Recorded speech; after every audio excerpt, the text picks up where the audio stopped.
Yeah, sure. I should, right? Hey, everybody. It's MP. We're back once again a little earlier this week for our Season 7, Episode 4, Spoils of War review and analysis. I almost said, you're a fucking idiot. Nailed it. Fucking nailed it. I'm an idiot. You almost said Dragonstone. No, actually, I almost said Spoilers of War, but still. Was there supposed to be a V on the before the spoils? There was. Nah. I still got the title technically wrong. What? Episode 4, The Spoils of War. Sure. Yes. Whatever. All right. So where do we start with this? I wonder if one day we'll get the introduction like perfectly correct. I promise you, this was the hardest part every time that last season when we were doing the reviews and we did like we do, we don't go live, but it was always like, okay, fuck, that's over with. Let's just start over, get it right, like tons and tons of times. But anyways, go ahead, Calum, take us away. Yeah, I mean, I'm trying to think. What was the first scene? The gold. Why don't I take it away? The gold. DJ can take this one because I've only seen the episode twice. So have I, for the record. But yeah, the gold caravan. Where 5 times.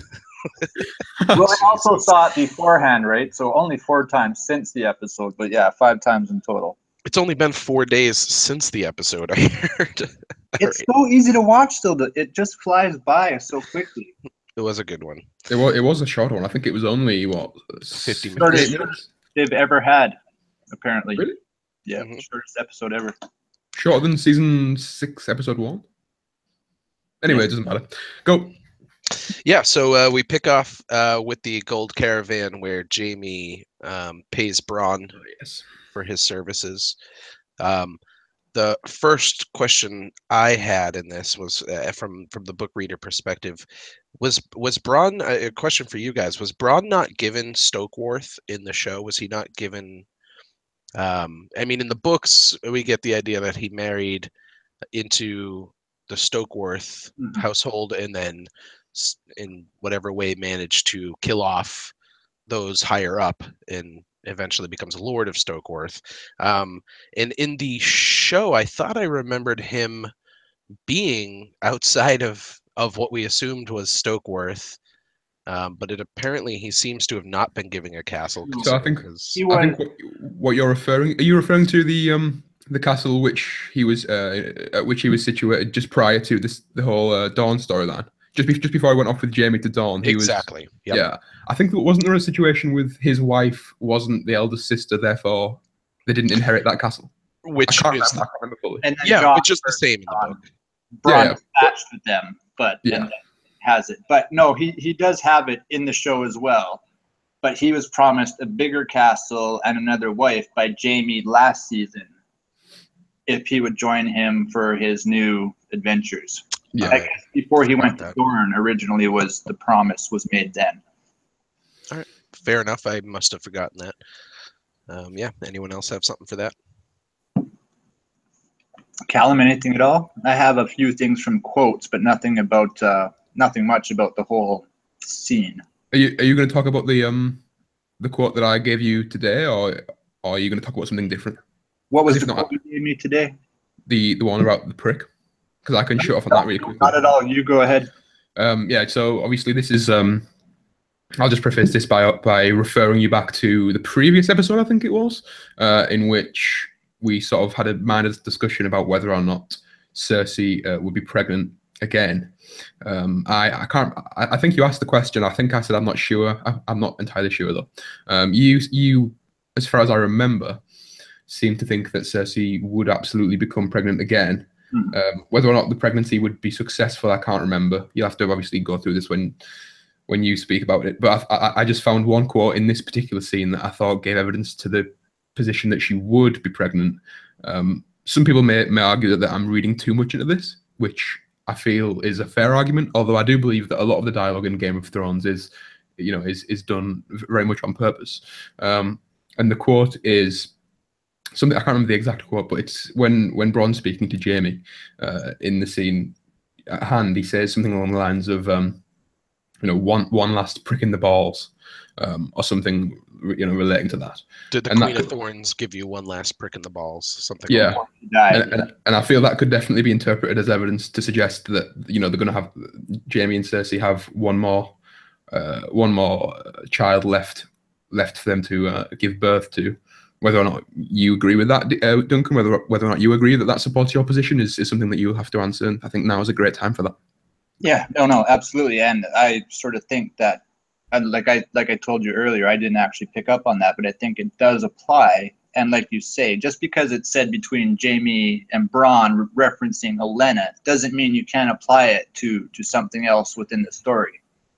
And I've said that all through any sort of review. Just because people say one thing over this place doesn't mean you can't apply it to something else over there. Like, for example, way back when Marjorie and Joffrey were playing with the crossbow in the room, and she says, "Must be so fun to see, to pull your finger over here and watch something die over there." It was a clear reference to the Red Wedding and Tywin's actions on how he got that to happen, right? He pulled his finger over here, or wrote his letters, and then they died over there. That's the parallel between that sort of scene, and they don't actually apply to each other, but you can assess them to each other.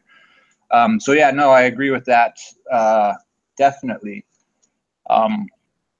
The one thing that I picked up on this scene, first of all, which comes into play a lot later, but I'll just mention the quote, and people, as soon as I mention the quote, they'll understand most of what I'm talking about. But the more you own, the more it weighs you down, which will apply later on, specifically the very ending of the episode. But that's kind of all I got for that sort of the beginning, the opening scene.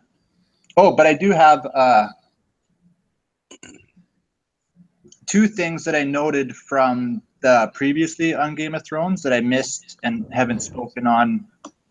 I've spoken on some of it, but not in our chats. But so when Tyrion was talking to Dany, he said something along the lines of form an alliance with somebody who you can have a productive relationship with. I personally, I guess my head's sort of in that frame of mind, but wondering if that could also be interpreted as a reproductive relationship, which also will apply later on into this episode, if you go with my crazy way of thinking about things. And the other thing I saw was that I never picked up on was the Queen of Thorns, when she speaks to Jaime and talking about poisoning Joffrey, she says, "That's not at all what I intended." So there is an argument there that she wasn't the one who made the poison. She believes she was, but what she intended to happen was completely different. So there could have been two possible poisonings happening at that moment, is all I'm going to say. Can I ask you a quick question?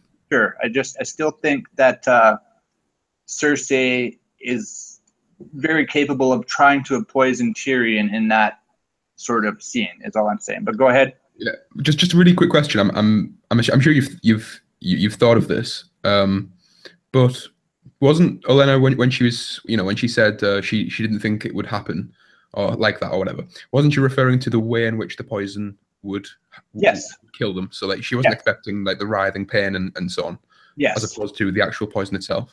Correct, but she probably did and she sort of shows us this time. She asked Jaime, and Jaime says, "Yes, we made sure of it." She probably said, "How will he die?" to Littlefinger or whoever.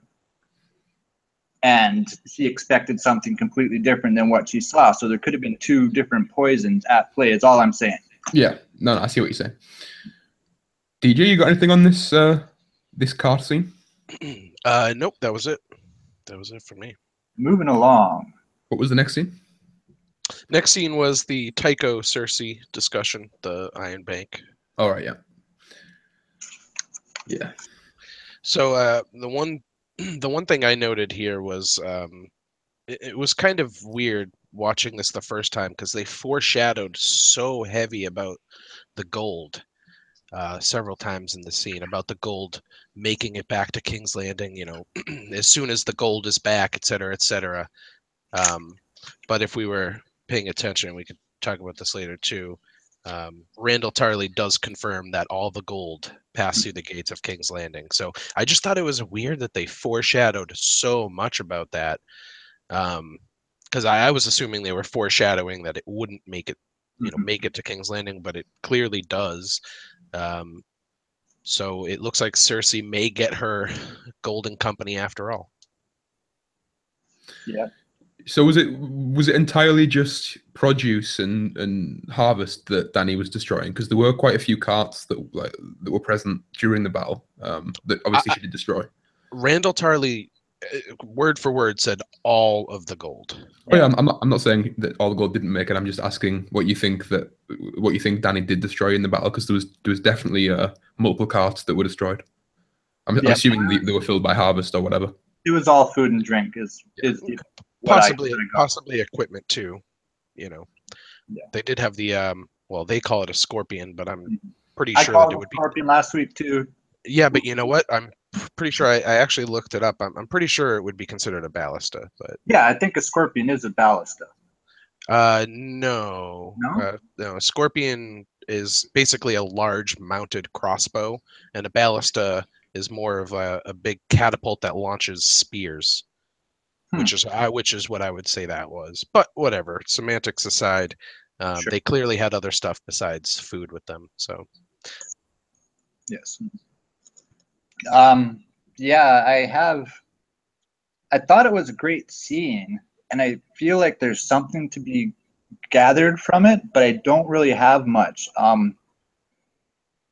Tycho says, "I'm neither kind nor lord," and I feel like I've heard that someplace before within the show, but I don't know where, and I don't know if I'm just making that up, but it sounded really familiar to me. But then again, I watched the episode 5 times, so maybe that's... maybe that's what you were remembering. I feel like Varys may have said that before. I was thinking. Okay. I don't know if it was Varys, but it seems like something Varys could say. Yeah. And also, the one other thing I took from there was him describing himself as merely an instrument of an institution that, how do you phrase it, that relies on arithmetic rather than sentiment. Yeah. But the instrument sort of idea plays later on to me with Bran and him saying somebody very wealthy wanted him dead. I don't know if that's even logical to assume, but somebody very wealthy. I mean, and I know hopefully DJ will talk about this. We can go tit for tat a bit later. But anyways, I'm just shoving that off to later on. Yeah, that's fine. DJ, you want to run us through the next scene? Because I can't remember the scenes in order for this one. Well, speaking of which, Dunk, the next scene is Littlefinger and Bran. Yeah, so there you go. Perfect timing. So yeah, this is the conversation between Littlefinger and Bran, where Littlefinger hands Bran the dagger that was meant to kill him. I thought this was an awesome scene. I've definitely got a few things to say about this. I don't know if you want me to kick it off. Yeah, you can kick it off. I also have a few things, but go ahead. First, I want to point to one line, and it's a little bit later, but we'll say this first. I loved when Bran just coldly looked at Littlefinger and said, "Chaos is a ladder," and just Littlefinger's face was so perfect in that moment of just like you could just see the gears turning. Like, how the fuck? Like, was that something he just said? Did he know I said that? That was a pretty awesome little catch. And what I loved is after that, Mira comes in. And Littlefinger stands up and he says, "I'm sorry to have disturbed you, Lord Stark." And I thought that was a great line to end that on, because it was really Littlefinger who was disturbed at the end of that conversation. So to have him say that was, I thought, just like a really cool way to end. Oh, I love that. Good cat. Yeah, that's awesome. I like that. Yeah, I love the way that scene was directed. Definitely. I have some more stuff. We're gonna get a little bit tinfoily with some of this, as Dunk kind of hinted at a little bit there. But just some of the things Littlefinger says about the dagger was really interesting. He starts by saying, when Bran asks whose dagger it was, Littlefinger says that very question was what started the war with the Five Kings, which I thought was kind of interesting because Littlefinger. Do you have something? MP. Oh, sorry. Yeah, you got it. No worries. I could have let it go and nobody would have caught it. Yeah, for sure. Go on. Sorry to throw you off track. No, it's all good. So that very question was what started the war with the Five Kings is a really interesting line to me because we know that Littlefinger started the war with the Five Kings in many ways by having Lysa send the letter and murder Jon Arryn, and it was clearly in his design to have this war. Much to the chagrin of people like Varys and Illyrio. So that got me wondering if Littlefinger really did have something to do with this dagger. He's the only one we know of that at least claimed to know about the dagger. And he's carried it around this whole time, apparently. So that got me wondering if Littlefinger was involved with somehow. I know he wasn't in Winterfell, but if one of his agents were, I know MP, you might have some thoughts on that if you want to share that. Everything's really, really convoluted, but yeah, because I haven't been able to figure it out. The first thing he says is this belongs to you, which super tinfoily, and Bran is a time traveler. He was the one that sort of sent the dagger originally. Because I actually have more to say on that too. Yeah. Okay, awesome. But I mean, I can't really say that. It's just something that sort of jumped out at us. Well, let me point to two other lines real quick to kind of go toward that point, which is Littlefinger also says that dagger made you what you are today, and the other line is, oh, maybe I lied. Maybe that was it. Well, I guess my thoughts were, I had two thoughts on that idea specifically, MP, which is, like you mentioned, possibly did Bran send or at least somehow manipulate events so that the cutthroat would go in trying to kill Bran. And I was thinking about this, and I was wondering if Bran knew that this event happened and would eventually lead to Catelyn leaving and him becoming the Three-Eyed Raven. And then I wondered if Bran has been so emotionally wrecked by his visions and just seeing all of this that maybe he wanted to send the cutthroat to actually kill him because he wanted to end it. He didn't want to become the Three-Eyed Raven anymore. Sure. And in so doing, as we know, the ink is already dry, or as it's been said at least. So I wonder if he wanted to end his own life and manipulated events to have the cutthroat go in and kill him, but in so doing caused a lot of the events that we see afterwards.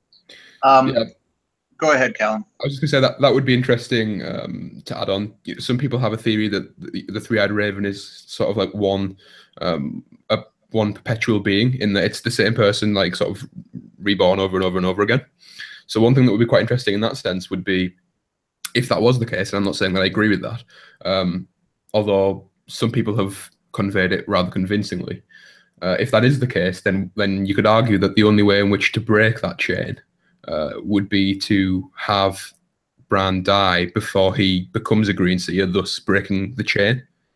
So that is the only thing that, in my view, would be able to break the perpetuity of the Three-Eyed Raven. And if Bran, going back, if that's the goal that Bran wants to achieve, then it would make sense in that way. But that's all I wanted to say. It was just kind of a thought that I had.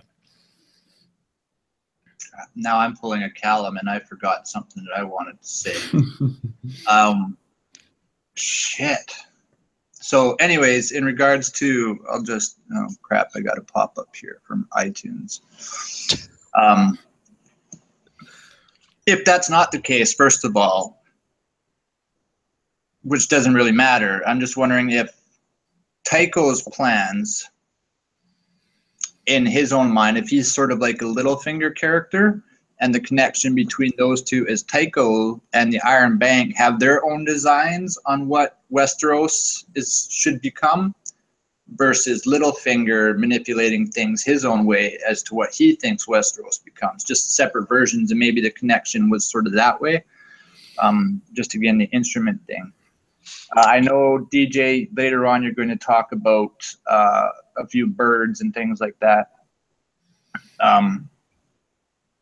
That's what I was going to say. I have a theory earlier on that I found as a red herring, which was when the assassination for Bran was first attempted, Maester Lewin seemed like he was setting it all up so that it could take place. He came up to the room.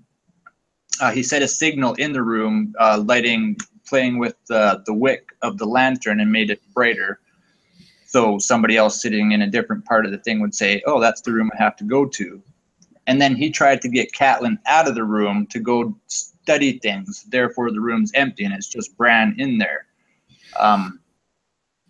Yet it didn't work out. Catelyn refused to leave. But it was always weird to me that Lewin seemed to have this goal. And if Bran's the one manipulating him to do things, it makes a little bit more sense. Because he also tries again later, where Bran gets attacked by the wildlings. It's Maester Lewin who drops back, and all the guards go back to Lewin rather than stay with Bran. So it's 2 times that he's sort of left Bran on his own when he was been accosted by people. And if Bran's the one sort of seeing these events, you know, yeah, they're just never changing for him. It never works out the way he's hoping that it could possibly. Yeah, I think that's quite a point. I've never noticed that, and I'm definitely going to go back and not only watch that, but read those chapters and see if there's some hints dropped there. But I've never picked up on that. That's fascinating. That is a brilliant observation.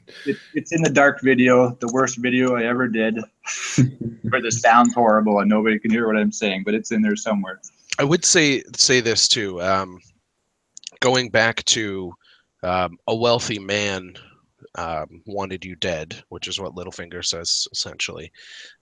If you want to connect that to the Iron Bank, it's pretty easy in the sense that Littlefinger's family is from Braavos. We know Littlefinger has a lot of dealings with the Iron Bank, right, as the treasurer for the kingdom when he was. So there does seem to be some strong connections possibly between the Iron Bank and Littlefinger. So there may potentially be a connection there as well. And as also we discussed before, depending on how you want to determine wealth, a wealth of knowledge, which is something that Bran himself has at this point too, right? Or seemingly that he doesn't want, but at the same time, which is also interesting. You know, also, if you can tie Maester Lewin into it, the Maesters have a wealth of knowledge. So I had sort of like an over... sorry, go on. No, I was just going to say, especially with Ravens always giving them updates on the events of the world. I mean, they're actually really current as well with the happenings everywhere. Yep, and Three-Eyed Raven and all that. Yeah, strong parallels drawn there too. Yep. Go ahead. I had like sort of what I would describe as an overarching position and point to make. That's it most refers to this scene in particular. So I feel now would be a decent time to say it, unless you guys want to continue that thread. No, go for it. It might line up with something here too. Yeah. So I'm not sure if you caught this this part of our discussion last week, DJ, but one of my predictions that I made was following the scene in which Littlefinger sort of imparts his wisdom on Sansa, and he says, you know, see everything, like imagine every scenario in your head, and so on and so forth. And then obviously it transitions straight into Bran. My prediction was that Bran would, you know, obviously Bran understands Littlefinger's past and the decisions that he's chosen to make and whatnot. So I predicted that Bran would be sort of a threat to Littlefinger, and that the dagger was Littlefinger's sort of way to combat that. Obviously, I was wrong on the usage of the dagger, but I feel as though I was right on the fact that Bran would be Littlefinger's downfall. And this sort of builds on that. But again, it is sort of like an overarching theme and point that I'd like to make. So I'll just get straight into it. Essentially, my point is that the impact of words in A Song of Ice and Fire is being diminished as the level of supernatural elements increases. So words, in my view, are the most powerful tool against human beings. You know, words can start wars, end marriages, convey ideas, and leave wounds that last a lifetime. Hence why in the earlier seasons and books, when the elements of the supernatural were few and far between, the characters with the best minds and therefore the best usage of words and ideas were the most successful with regards to climbing the societal and political ladders. So that's obviously referring mostly to Littlefinger and Varys, but there are other examples. But you'll notice as the intensity of the supernatural increases, the effectiveness of words is replaced by the effectiveness of action. Which is why those who are like primarily doers, for lack of a better word, such as Dany, Cersei, and Jon, that's why they're so successful. Whereas those who use the power of ideas and words to manipulate human beings are losing their grip on the power that they've accumulated. So, and I think one of the best ways to sort of give an example of that is the Littlefinger and Bran interaction from the scene that we're talking about. And I feel as though it was a prime example of Littlefinger being unable to utilize his core strengths, due to the fact that his opposition has powers of the supernatural.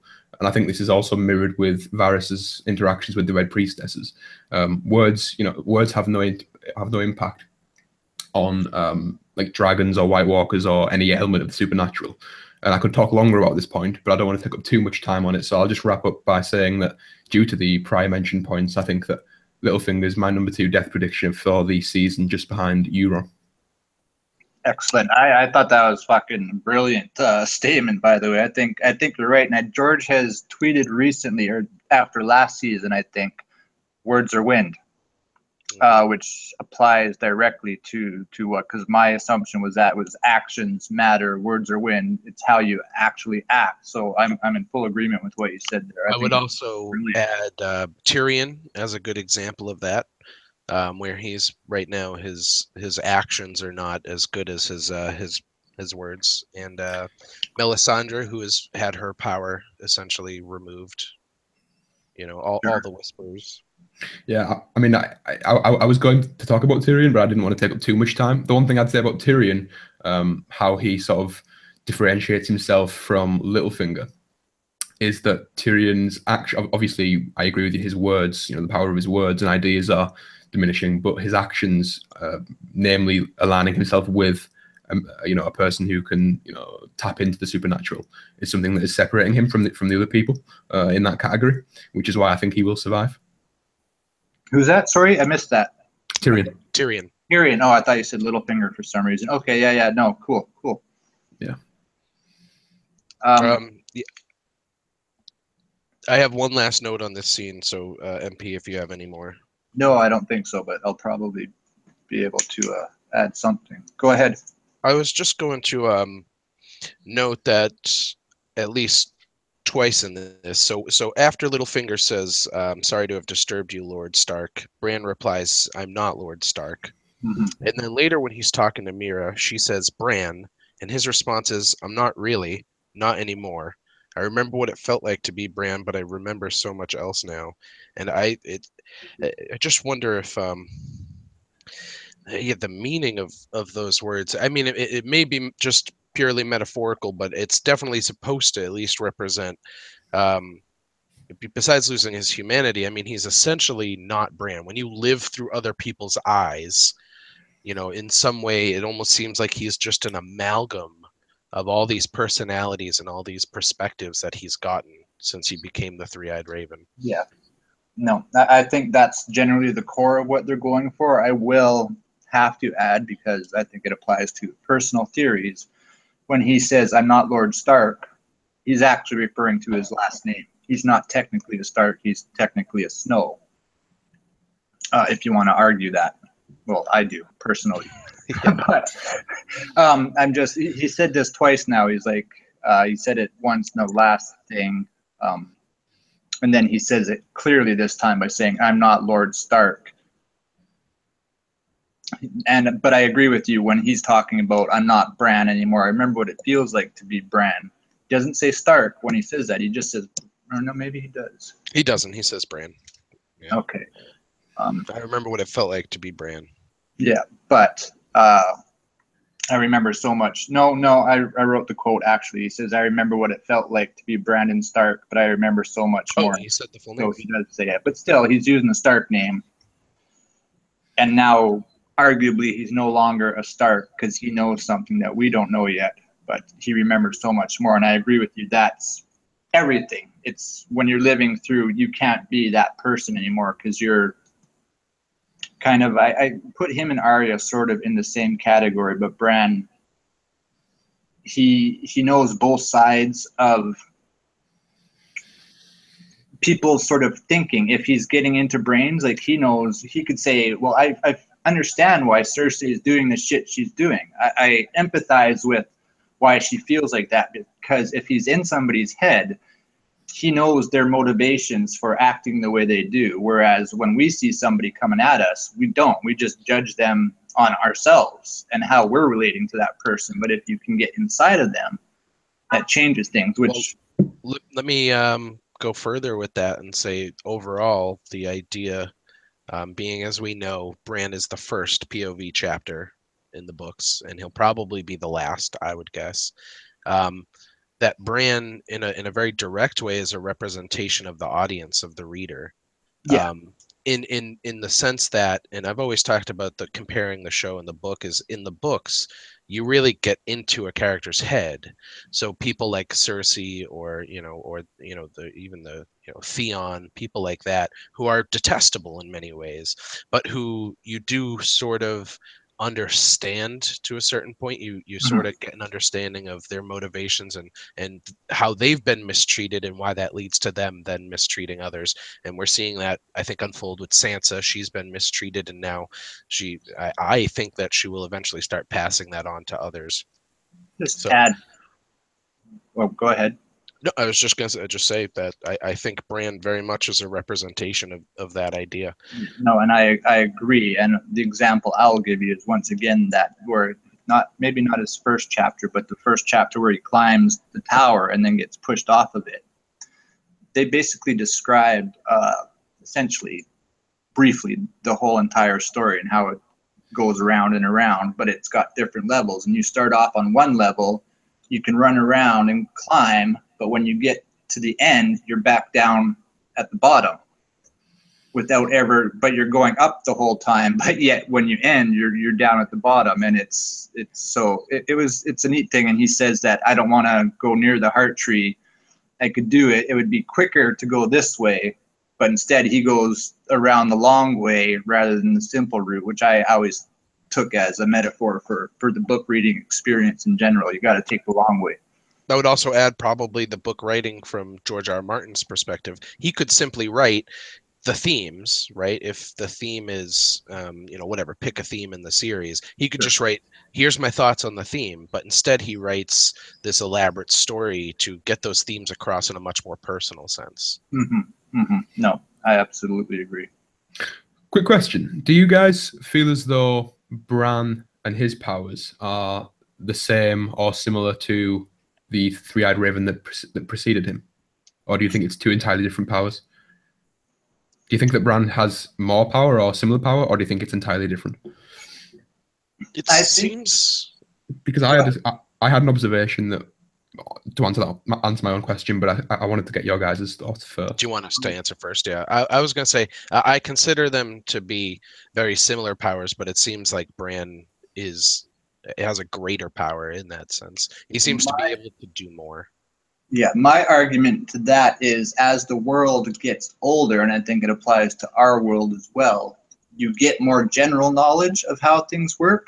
So the reason Bran seems to be a bit stronger is because he's in a more modern world and has a refreshed view of it rather than a historical view, whereas it seems that they can't see into the future that much. So just because he knows everything from the past, Bran's also going to get that, but he's grown up in sort of in the summer, put it that way, or something like that. He's not, I don't know, I just think the way people are in our world today, we think a lot deeper than possibly people back as cavemen, put it that way, the first men sort of thing. So I think we evolved that way. Yeah, my sort of line of thinking on this, and to explain it, I think one of the easiest ways to do so would be to refer you back to Arya when she's going through the training, and they're trying to get her to abandon her all human aspects of her and just become no one. And I feel as though there's a similar a similarity to is I know it's Brynden in the books. Is it also Brynden in the TV show, the Three-Eyed Raven? I think they might refer to him a couple times as Brynden. Should we just call him Brynden for ease of access? No, actually, I don't think they call him Brynden at all in the TV show. Three-Eyed Raven then. Yeah. So anyway, yeah. So I think there's a similar thing going on here with the Three-Eyed Raven in the sense that he couldn't leave behind who he was, in the same way that Arya couldn't. However, I think Bran has, and the evidence that I have for this is sort of just, it's quite simple really, but I think it's quite powerful, and it's just the comparison of the emotions of the two characters. So you'll notice that Bran's emotional awareness is entirely different to the Three-Eyed Raven that preceded him. So if you compare, for example, compare Bran in a situation which would generally elicit an emotion. So, for example, when Mira said that she was leaving, or when they were talking about he was talking about Sansa being raped, etc. There's no emotion there. Absolutely, emotionally bankrupt. But then when I went back and watched, and if you compare that to when the previous Three-Eyed Raven was killed, there's a change in the facial structure just before he dies. Which sort of implies to me that he still does have some sort of, some form of emotional connection. Otherwise, his face would remain exactly the same. And it wasn't just that as well. I mean, the Three-Eyed Raven expressed emotions in various situations throughout Bran's training, whereas Bran is entirely bankrupt for all that we've seen of him. And I think this is evidence to the fact that because Bran's been able to abandon his past life entirely, it's made him, more powerful than any other Greenseer before him. And I wanted to know what you guys thought about that. Well, no, I kind of like it, especially if Bran is the one who wants to die, so he doesn't ever become the Greenseer, and he wants to sort of end it. Therefore, sent the dagger to himself, so to speak. And I think maybe right away here. What's our next scene? It's the Arya coming home, I think. Yep, it is. Okay. Oh, one more thing I think that I have to. Shit. No, I don't. Can't think of it. Oh, just the. Forget it. Go ahead. Yeah. No. Go to Arya. I just going off. What you said, Calum, I think it's a great observation, but I want to point out, because I've heard a few people talk about Bran, and it seems to be a general reaction that people aren't liking how dead he is. I mean, people seem to be very disturbed by him, and I think that Isaac Hampstead Wright is doing an amazing job. I mean, because just imagine trying to appear, as just cold and dead inside, as he is very successfully doing, I think. And comparing that, and going off what you said, comparing that to Arya in the next scene, where it's, I had initially interpreted it as Maisie Williams isn't doing as well as Isaac is, in terms of appearing cold and dead inside. But you know what? Now I'm thinking about what you said, Calum. It might be on purpose. Because she hasn't fully abandoned who she is. And I don't know if I would describe Bran as having abandoned who he is so much as he's just lost who he is. Initially I thought it was just a comparison between maybe Maisie just doesn't have it in her to be that cold and Isaac did, but I'm thinking it might be direction on purpose there. Yeah, the one I did think about sort of the distinction between abandoning who he was and losing who he was, and the only thing I could think of, the only thing that sort of popped out to me that implied that he chose to sort of abandon it was the fact that whenever he talks about it, and again, I mean, this could sort of be the result of the result, if you like, but when he's talking about losing the identity of Bran or not being Bran anymore, he seems very lax about it, and I sort of think if he'd lost it, there'd be something else there. But then again, you could argue that he's already lost it, therefore he can't. So it's complicated. But I do completely see what you say. Nothing to add. We can move on to the Arya scene if you want. Sure. So Arya coming home, I guess, with the first two guards, was pointed out to me by a friend, Sue Haley. The one guard is wearing sort of the same style helmet that she wore in the very first episode. When you see her flip up, it was the same helmet. Also, this is a throwback to I like it. Her returning to King's Landing after escaping the thing, and she gets stopped once again by the guards, and she has to say, "This is where I live. I'm here. I want to see my father." Yep. How she gets in. I mean, I don't know. I didn't really like this scene. Mostly that whole sort of gate scene just bothered me somewhat. But other than that, I mean, it was all right. Yeah, a little comedic relief, sure, but yeah. I mean, I must admit, I found it quite funny when they were arguing between themselves as to who had to tell Sansa. That did amuse me somewhat, I must say. When he was like, "You will tell her, otherwise I'll punch you in your fucking face." I was like, it just made them sound so stupid. Yep. Obviously, they were stupid, but yeah. Yeah, it's like an Abbott and Costello routine or something. But Sure.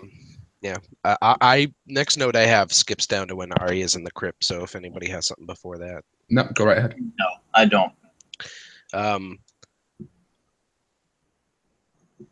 So one of the things I'll say is I noticed. I'm convinced, and this may be confirmation bias, but I'm convinced, as we've discussed, that Sansa will probably betray Jon, whether intended or not. You know, her actions seem to be heading that way. And there's a moment in this scene where Arya says to Sansa, or asks Sansa, Jon, saying, "Jon left you in charge," and Sansa says he did, but I just swear to God, she has this big old grin on her face when she says it. Like she's just so happy to be given power. Like she's so happy to be in power. And then she says, "I hope he comes back soon." And the way she says it, it almost sounds like she's trying to convince even herself that she hopes. And she said it a couple times. She said it to Bran too. You know, like, "Oh, I wish Jon was here. I wish Jon was here." It almost sounds like she's repeating it because she wants to believe she wishes Jon was there. I like that. When in reality, I mean, we know, for instance, that out of everybody, she's the one that she always referred to Jon as her half brother. Things like that. So yeah, I just think there's that's leading somewhere with Sansa. For sure. Yeah, I mean, I've already detailed my my theory that Sansa will betray Jon. I think in either the last episode or the one before. So I won't get into that again. But I did have a point on the Winterfell scene, but it wasn't until sort of the later scenes in which we had Arya dueling with Brienne and so on. So if you guys want to talk about the events prior to that, then please go ahead. I'll I've just still got some. add one thing to say about if Sansa betrays Jon, and I think probably you guys will agree with this. She's not going to be betraying Jon herself, in my opinion. What she's going to be doing what she thinks is right for the North, which will be opposed to Jon's version. And I said this a few times, and it doesn't really matter, but I might as well bring it up here. Jon's armor has the two direwolves facing each other, which almost seems to me like we have to expect them to go to war with each other at some point. I picked up. Yeah, definitely. But I don't think she's willingly. I want to seize power. What she's going to say is, I can do this better than Jon can, and I'm going to, because what I'm doing is right versus what he's doing is right. And I guess that'll be up for us to decide at that point. Yeah, for sure. Talking about brooches, by the way, I'll mention. I think brooches do matter. The brooches, the sigils that people wear to pin up their clothes. Sure. I didn't get this out because I missed the last episode, but in the last episode, Daenerys has this huge hulking 3 heads of a dragon brooch, and I thought it was funny because a couple times they seemed to reference the fact or the idea that there may be more than one, possibly 3 dragon riders. When Dany is talking about, I won't be alone, et cetera, when she's talking to Tyrion. And I made a note of Missandei's brooch later because I heard last week you guys talking about the idea that Missandei may betray Dany. And I'd like to point out that Missandei's brooch is a ring of 3 dragons eating itself, eating its own tail, so to speak. So I just thought that was kind of funny when I saw it. I thought of the episode you guys did last week. So that's a brilliant observation. And I think I agree with you.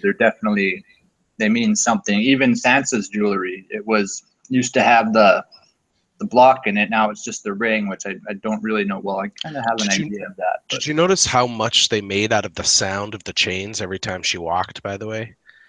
No, I didn't. Yeah, every time she was moving, you would hear these chains, which, by the way, they don't have to include. As a matter of fact, it's probably harder for them, to get a Foley to make those noises to record and dub over scenes. So it seemed to me that they probably went out of their way to make sure those chain noises get in there, which reminds me, just in passing, pretty tangential of A Christmas Carol, where nice. What's his name, Marley? The ghost of Marley shows up and he's in his chains, and the chains are forged by his actions in life, having been the negative consequences of his actions. I have no idea if that has anything to do with the show, but it made me think of that. So. No, I would go along sort of the same route and say, like you say, there's a reason why we hear them. I mean, what that reason is, I'm with you saying that I think it probably does mean something, and my representation is she's still chained to something. She's not really possibly free, so to speak. Yeah, there you go. Possibly Littlefinger. It'd be funny if she grabbed it, itched it or something with her little finger. Sorry. One thing that I thought may potentially be either part of or wholly a reason for Sansa's breaking point is potential feelings of inadequacy due to the fact that her siblings have seemingly developed, incredible skills and powers, whereas she has not. So obviously she knows that Bran can have vision. And this is kind of skipping ahead, so if you guys want to go back and forth, we can. But obviously we have, she knows Bran that has visions. She knows that he's special in that sense. And then later on in this sort of sequence of scenes, we see her looking on as Arya, defeats Brienne. Whether or not you want to argue that Brienne allowed her to win is irrelevant in my opinion, because it still shows Arya's sort of expertise in that sort of genre of fighting, especially due to the fact that she's so young. And so I feel as though with Sansa sort of always having a very high, she always positions herself in a very high manner in terms of her self-worth. It'll be interesting to see how the fact that she doesn't have one of those powers or one of those skills, at least not as tangible as what she's witnessed before her. It'll be interesting to see if that conflicts with her sort of opinion of her self-worth.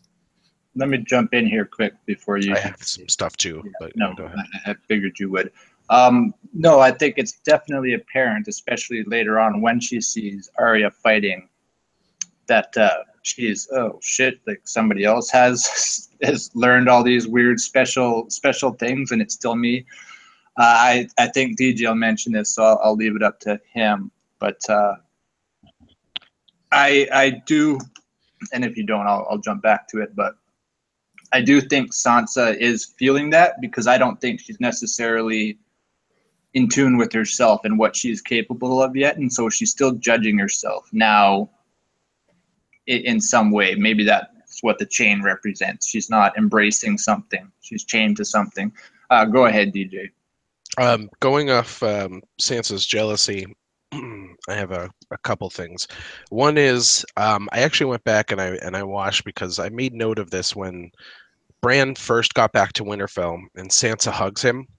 Now, I watching this, I could be maybe just not seeing it, but when she hugs Bran, it looks like Bran doesn't hug her back. Now, it could be that her cloak is in the way, you just can't see his hands or something. But it looked like he was just, like, she was hugging him and he was just sitting there. And when she hugs Arya, the first time they hug, because they hug twice in the crypts, when she hugs Arya the first time, it also looks like Arya maybe didn't hug her back.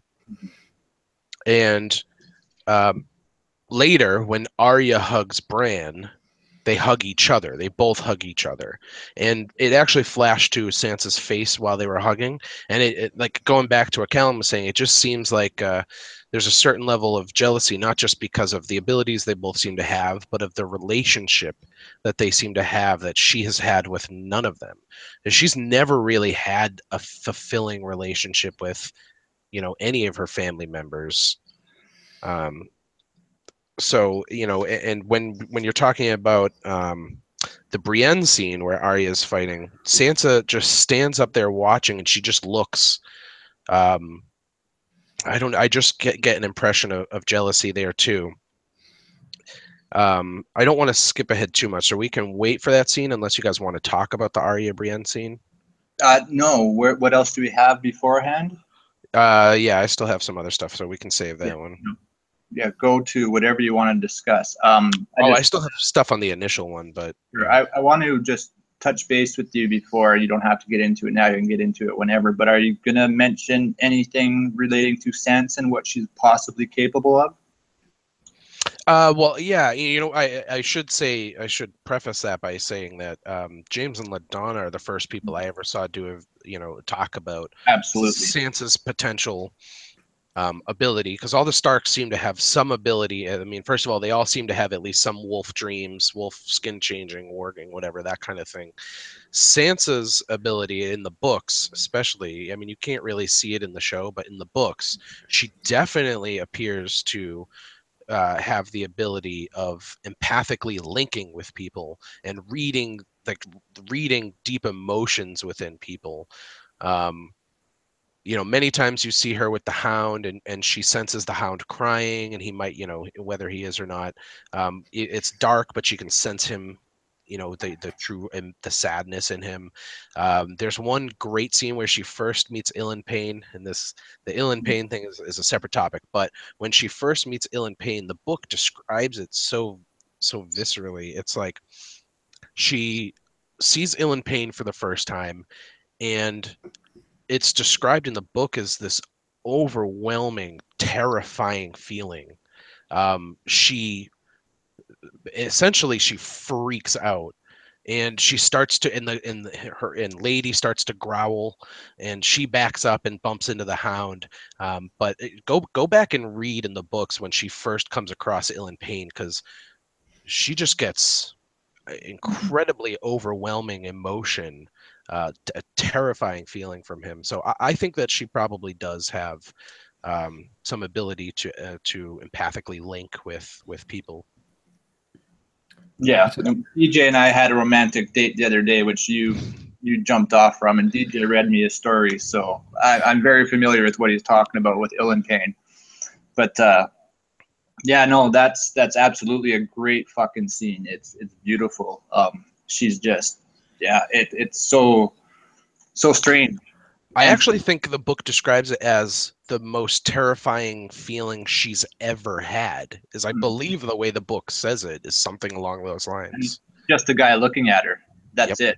Yeah, and he can't even talk. He just looks at her. What did they say? That he pierced through her. She feels her skin and her skin and right into her soul. Yeah. It was interesting. But yeah, no, I agree with that sort of aspect of Sansa, and I think maybe this is the case. Is she's just not yet taken ownership of what she has within herself, and so she's still doubting herself instead of living up to something that she's capable of. And maybe when she realizes that, maybe then she'll get the hugs sort of more warranted, so to speak. I mean, I don't know. I mean, Jon definitely hugged her, but he's the only one so far, right? At least that I can tell for sure did. Yeah, Arya did eventually, but the first hug, you're right. She just stood there and let Sansa hug her, and then afterwards, she actually, I think Arya went in first and gave Sansa the big hug. The other thing I'll point to as far as Sansa's abilities goes, how she seems to be very convinced she knows what Littlefinger wants, and I wonder if maybe there's some way she's reading that in him. Yeah, no, absolutely. I agree with that. And I still think she's eventually going to outplay Littlefinger. When we hear the dub in the trailer before for the whole season. And Sansa gives the Ned speech about the pack survives. I have a feeling she's saying that to Littlefinger. And that's when we know that she's actually on the side of the Starks. But I mean, I could be. No, I think that's probably. I don't know. Yep, good point. Yeah, so maybe by the end of it, she'll realize what's happening and flip it around. I mean, that's the best we can hope for, really. Yeah. Yeah, that's the best we can hope for in this fucking story. Yeah, exactly. Another note on so I won't skip to the Brienne thing yet, but another note on Sansa, Bran, and Arya finally meeting back up. There's, I think, this awesome look. Sansa gives Arya when Bran confirms that the list of names is real, because Sansa thought she was joking when she first said it. They laughed, whatever. But Bran saying it obviously confirmed for her that the list of names is real, and she says, who else is on your list? And she gives this horrified look to Arya. Yeah, she says, who else is on your list? And Arya says, most of them are dead already. And that's all she says. Most of them are dead already. And I think Sansa wonders if her name is on Arya's list. Yeah, no, I sort of think so as well. Their relationship was pretty rocky. And this might be one of the things that worries Sansa is, in her mind, she, by accusing Arya way back when, in front of the queen and everybody, saying, no, she hit Joffrey or whatever like that, she created the original rift between everybody, right? And got Micah killed. Yep. Got everybody. So yeah, she could doubt herself a lot, which is unfortunate. But that's an interesting interpretation, because I actually looked at it a little bit differently. But I do like your interpretation, because when I was watching it, when she was talking about, you know, who was on the list, and then Arya said most of them are dead already. My first sort of interpretation was that Sansa was wondering whether or not it was Arya that killed them. Yes. So that would obviously, because anyone can make a list, right? But if Arya's actually, you know, take names off that list, then it changes the game entirely for Sansa, because, you know, it turns your sister from being someone who's, you know, bitter for revenge, for someone who's bitter for revenge and can actually enact on it, which I think is my interpretation. But I do really like yours as well. I also considered whether Sansa might want to use Arya. Yeah, no, she definitely better. I mean, you got a fucking kick-ass assassin right there. You might as well use exactly. it. Yeah. But I think that was sort of also answered at the beginning, though, Calum, in some form, when they talk about Joffrey. Yeah. And Arya says, "Did you kill Joffrey?" She says, "No." And he was on my list. When Sansa totally disregards the list and doesn't believe and just laughs at her. And Arya's face there, I thought, was priceless. The way she laughed at her, I thought it was great. Did you guys know that was the second time that happened? Yes, where she laughed with Ed Sheeran, right? Yep. Oh, that same sort of look. Yes, that same sort of laugh. You're right. There's something else that I sort of missed, but we get the fact that Sansa, and I think this will indeed play out in the long run, is more of the Catelyn figure. She says that it looks good on you being Lady Stark or Lord Stark or whatever, I guess, which is Lady.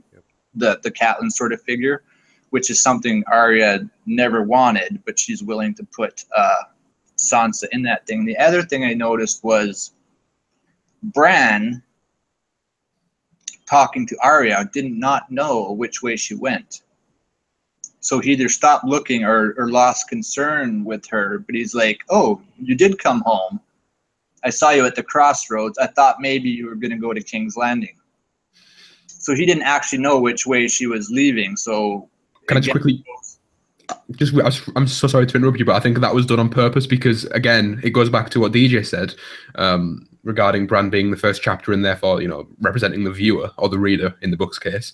Obviously, one of the biggest things that split the viewers, and congratulations, by the way, on getting that prediction correct, was the fact that at the crossroads, the viewers didn't know which way Arya was going to go. So it makes sense, therefore, that Bran wouldn't know either.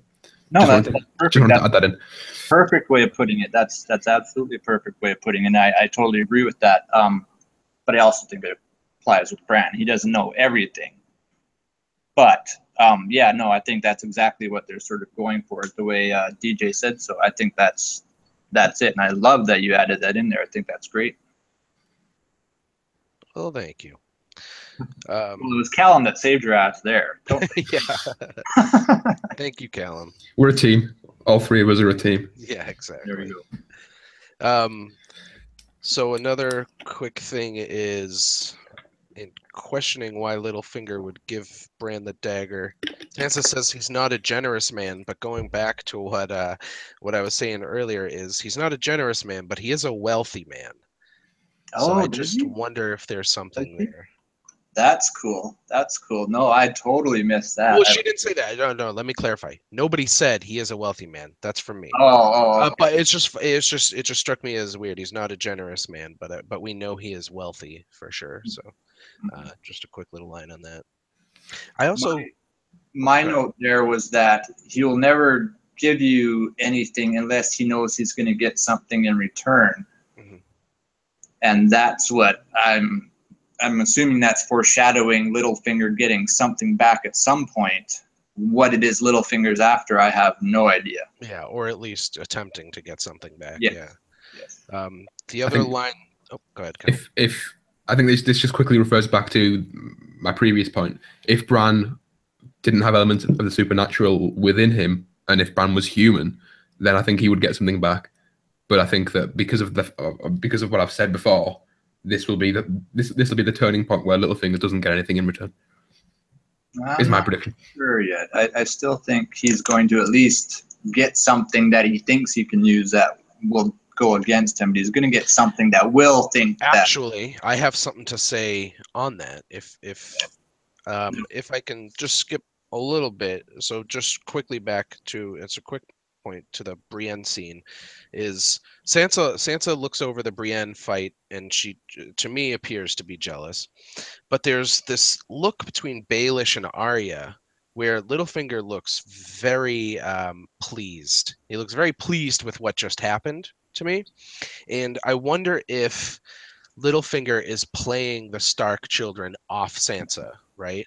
So he hands the dagger back to Bran because he knows that maybe it will symbolize to Sansa, you're not the only one, right? There's other people that I can try to manipulate. There's other people that I can put into positions. That's why he keeps referring to him as Lord Stark, right? And all that. He wants Sansa to know that Littlefinger is talking to Bran and things like that. No. So I like that. No, I love that a lot, and that goes to what we had been talking about earlier with the seed is strong. Means has so many different connotations to it. You can plant a seed in somebody, and I think you probably just nailed it right there. That yes, he's showing Sansa that I can do stuff with these guys, so he gets Sansa back on his side, so to speak. Actually, it's funny. I phrased it exactly like that. I ended that note for myself is he sowing seeds between Sansa and the other Starks? So, yeah, definitely. I think there may be a little of that going on. That's why he looks so happy that Sansa also looks at Arya jealously, because he knows what's going through Sansa's head, and he's happy that there seems to be more rifts splitting. He already did it with Jon. He's planted the seed with Jon. He's planted the seed with Bran, and he already sees a seed growing from Arya. So, I think that's beautiful, dude. Beautiful. Calum, you were about to say something? Sorry, I interrupted you. Was I? I'm trying to think. I don't think I have anything else on Winterfell. With them and saying that it was a really good point, but yeah, I did say that. Kind of jumped in there at the same time. Yeah, I don't think I have anything else for Winterfell, so you guys can. I have if you do. The battle, and a lot of it is questions that we can all sort of jump in on, but like between Arya and Brienne. Yeah. If we talk about that. I mean, I thought it was fucking amazing. I thought the bit where I'm not actually sure the exact name of the soundtrack, but the music where Arya was training in Bravos, like the da da da da da da da da da, and when that kicked in during the Brienne fight, I just I love the music in Game of Thrones. Anyway, that's not analytical or anything. I just wanted to express that opinion. Mine, I think there was lessons here. Teacher to student, which was Brienne to Pod. The first one is don't lunge. The second one is don't go where your enemy leads you. And then the third one is don't get in a fight with her in the first place. Number two, primarily, I think has connotations in a lot of instances, specifically right now with Eastwatch by the Sea, and everybody's heading over to Eastwatch. And I guess the Brotherhood Without Banners are probably doing that too. I'm wondering if they're going to stop off at Winterfell. I hope we get Arya and the Hound, but who knows? And Sansa. Yeah, no, absolutely, yeah. But I want to see Arya actually train with the Hound like she did with Brienne. That's all I want to see, so she can stab him again and say, this time it's not so easy, buddy. But I think that means something, that Eastwatch by the Sea isn't, I don't know if that's where the actual attack's going to sort of... It's a feint. Yeah, it's a feint. You're right. Do you guys think that Brienne was allowing Arya to win, or do you think that was genuinely Arya besting Brienne in 3 of the 4 fights? I know the one where Brienne knocked Arya to the floor was obviously in Brienne's favor, and she let Arya get back up. But in the first 3 sort of rounds, it did seem as though Arya got the best of her. Do you guys think that was genuine, or? I think that it was genuine. I think that at first she just clearly underestimated Arya, which I think is great because, especially in the books, Brienne talks about how men underestimate her, and that goes to her advantage. So I think it was a little bit of her own medicine there. She underestimated Arya, and then upon realizing it, kind of became frustrated and almost entered the sort of instinctual feral kind of mode, especially when she kicked Arya. Mm-hmm. It reminded me of the Hound fight where she just went into like this battle rage. With the Arya kick, it was just like this last ditch attempt to be like, no, just get the fuck down. I'm better than you, or whatever. I'm better at fighting, sort of, So I thought it was genuine. I think it was genuine as well, but I still think at the same point, you can't get total, neither of them's life was on the line there, so neither of them was acting at their best. They both knew or assumed that the other wasn't. So, I mean, when you get in a fight and your life's actually on the line, things change a little bit. Yeah, for sure. It was kind of a sizing up between the two. Yeah. But that was actually my favorite part of the whole episode, was that fight. More than the fucking battle at the end was that fight. I loved it. I still think one of my favorite fights in the whole series was Brienne and the Hound. So sure, no, absolutely, animalistic fight, Yeah, just guttural. But yeah, going back to the lessons that she teaches Pod, again, it's teacher student, which is George to reader in many senses. The other thing I would say is don't lunge, don't jump at your first opportunity, don't follow where your enemy leads you. And ending off with, just don't get in a fight with him in the first place. George will knock you the fuck out. He's going to. We can't beat the guy. I think I can give him a good fight. Yeah, he's old. Giving him a good fight, I think too. But I still think he's old and out of shape. I think all over. Yeah. Here's when the comments say, "You don't understand metaphors." Anyway, go on. No, on a serious note though, I do like that. I think that is quite an interesting point to make. I'm also just curious as to other people that have, say, Robb and Jaime way back when, battle tactics, right? The way Robb beats Jaime is leading him where he wants him to go just by raiding the thing. And I think, DJ, when we talked, you said that has clear connotations with last episode, right? Yeah, with Tyrion sending everybody to Casterly Rock, and exactly. Yeah. So yeah, a lot of non-metaphorical instances and a lot of metaphorical instances of that. Yeah, even in the books, though, I think those metaphorical instances. I use the Jaime losing his hand by chasing after Robb metaphor all the time to prove my sort of theories. It's right there. It's just a broad metaphor. You have to put it together into something smaller, which, by the way, was an interesting thing I noticed this time with Brienne and Arya. first she says nice sword, and then nice dagger. This is a forest for the trees metaphor. Sword keeps your opponent at bay from far. A dagger you have to use up close, right? You have to get in close to see the detail. Like, very nice dagger. It's very ornate and stuff, but the sword's just a nice sword. I mean, that's what I took from it. Felt like kind of reminds me of Sirio Farrell's story about the cat. Mm-hmm. You know, you just you know, cut through the bullshit and see what you see. Yeah, exactly. Can I bounce off that real quick? Sure. Because I think there's one thing that many people, I'm assuming many people caught, although I haven't actually. Usually I don't, you know, read opinions or watch, you know, people's opinions on episodes until we've done this, because I don't want to sort of be influenced subconsciously, and so people may have very, very well picked up on this, although I haven't personally noticed any of it.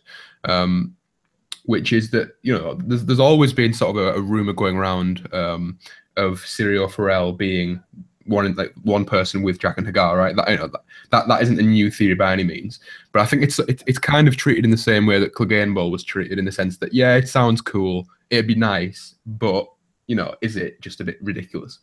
But one thing that I thought was really interesting here was when Brienne asked Arya who trained you, she answered no one, right?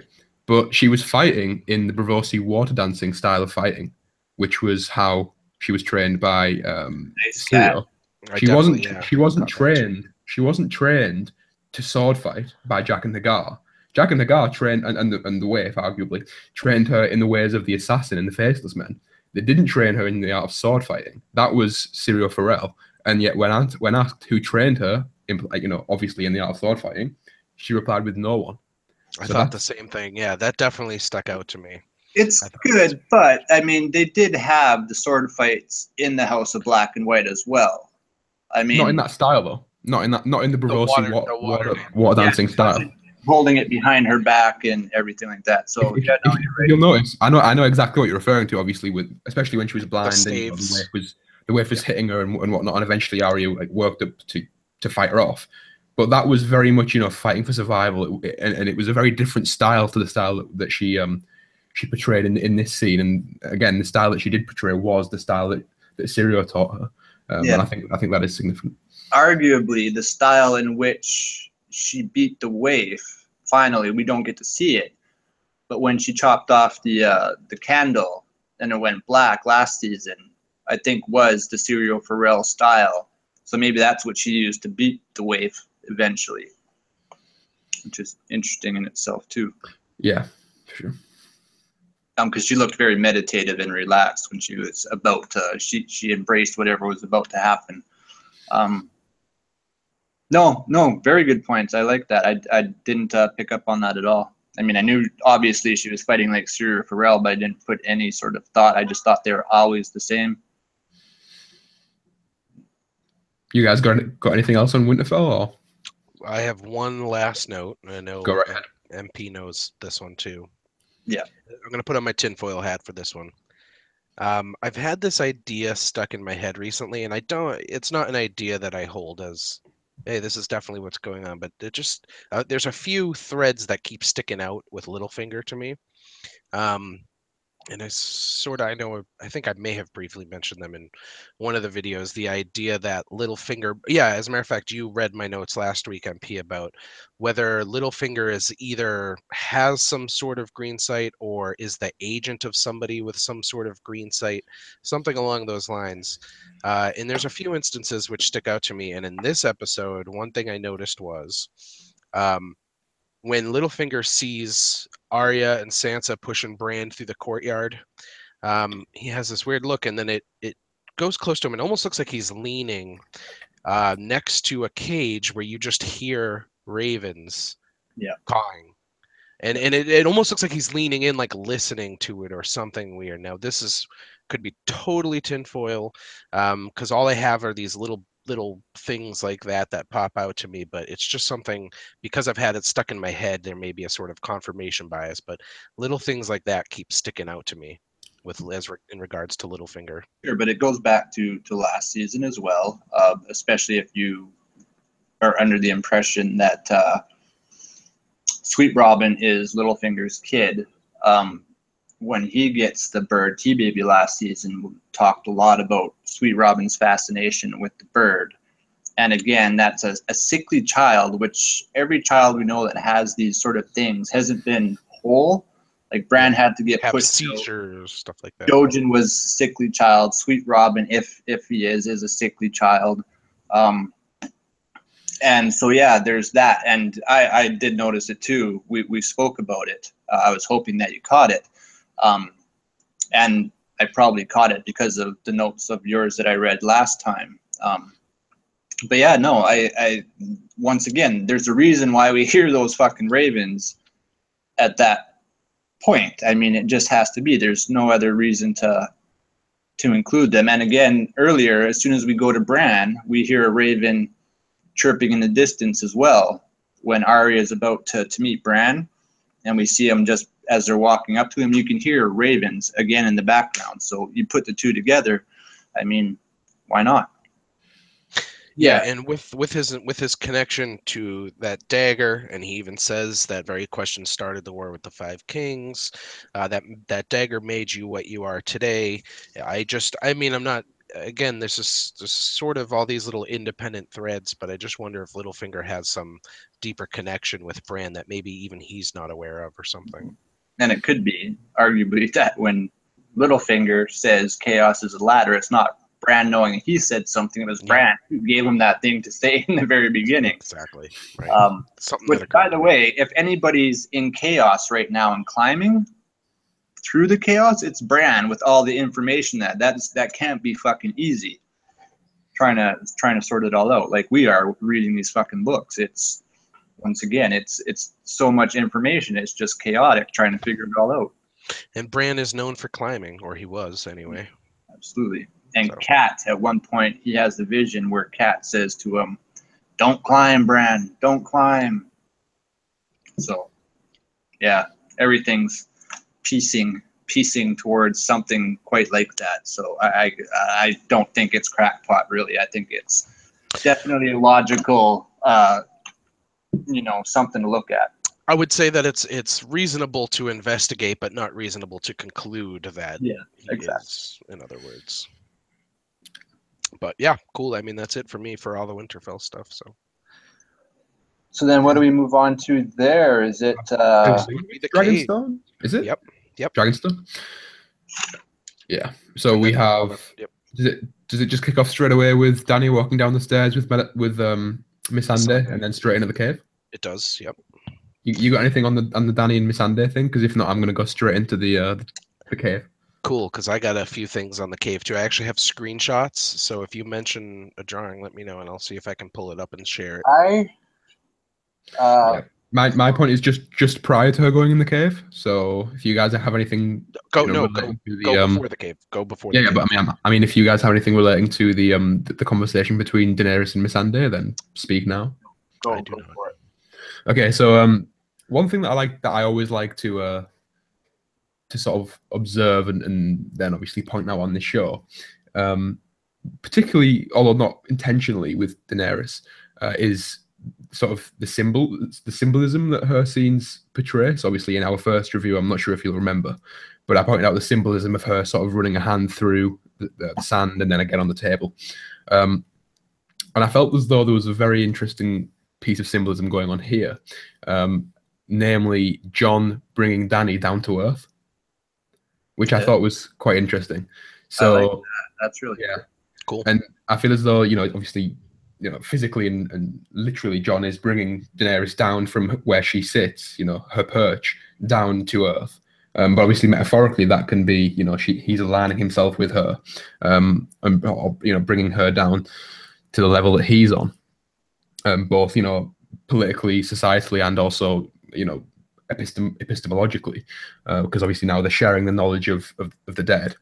But I also think that this is perhaps signifying the fact that, Jon is Dany's equal, right? Dany doesn't really see anyone as her equal, right? She sees everyone as her subjects and is therefore, most of the time unable to relate or empathize, which is arguably what has made her so susceptible to betrayal. And I feel as though the idea of Jon bringing Dany down to earth is quite an interesting thread to pull on, and I think quite aptly depicted in this scene. Oh, that's again another fucking brilliant point. I love that. No, those are the types of things that I love to see in this show, and I totally missed that. But no, you're absolutely right.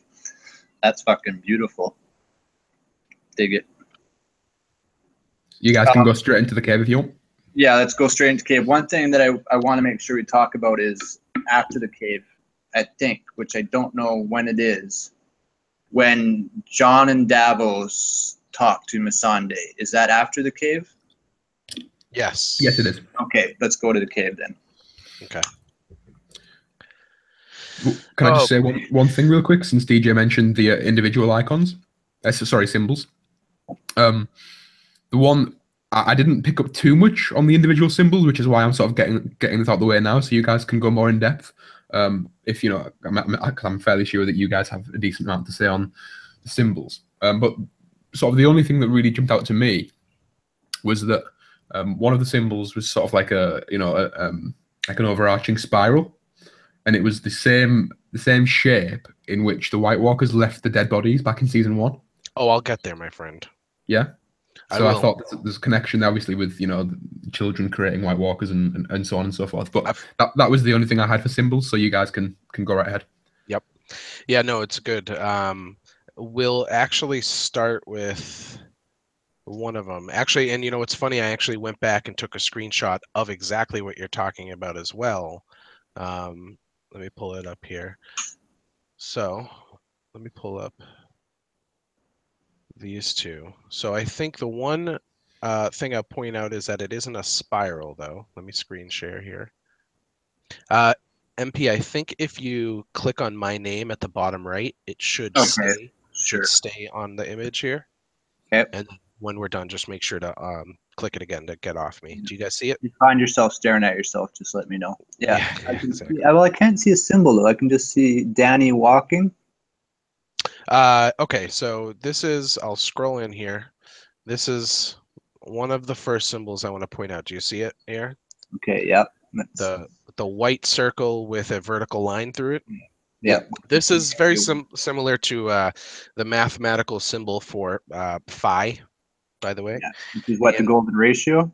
There's multiple meanings, but the one that I want to point out, because when I was like looking it up, just a little bit of symbolism, I was looking up and I saw that the mathematical meaning of this actually stands for the set with nothing in it or no solution.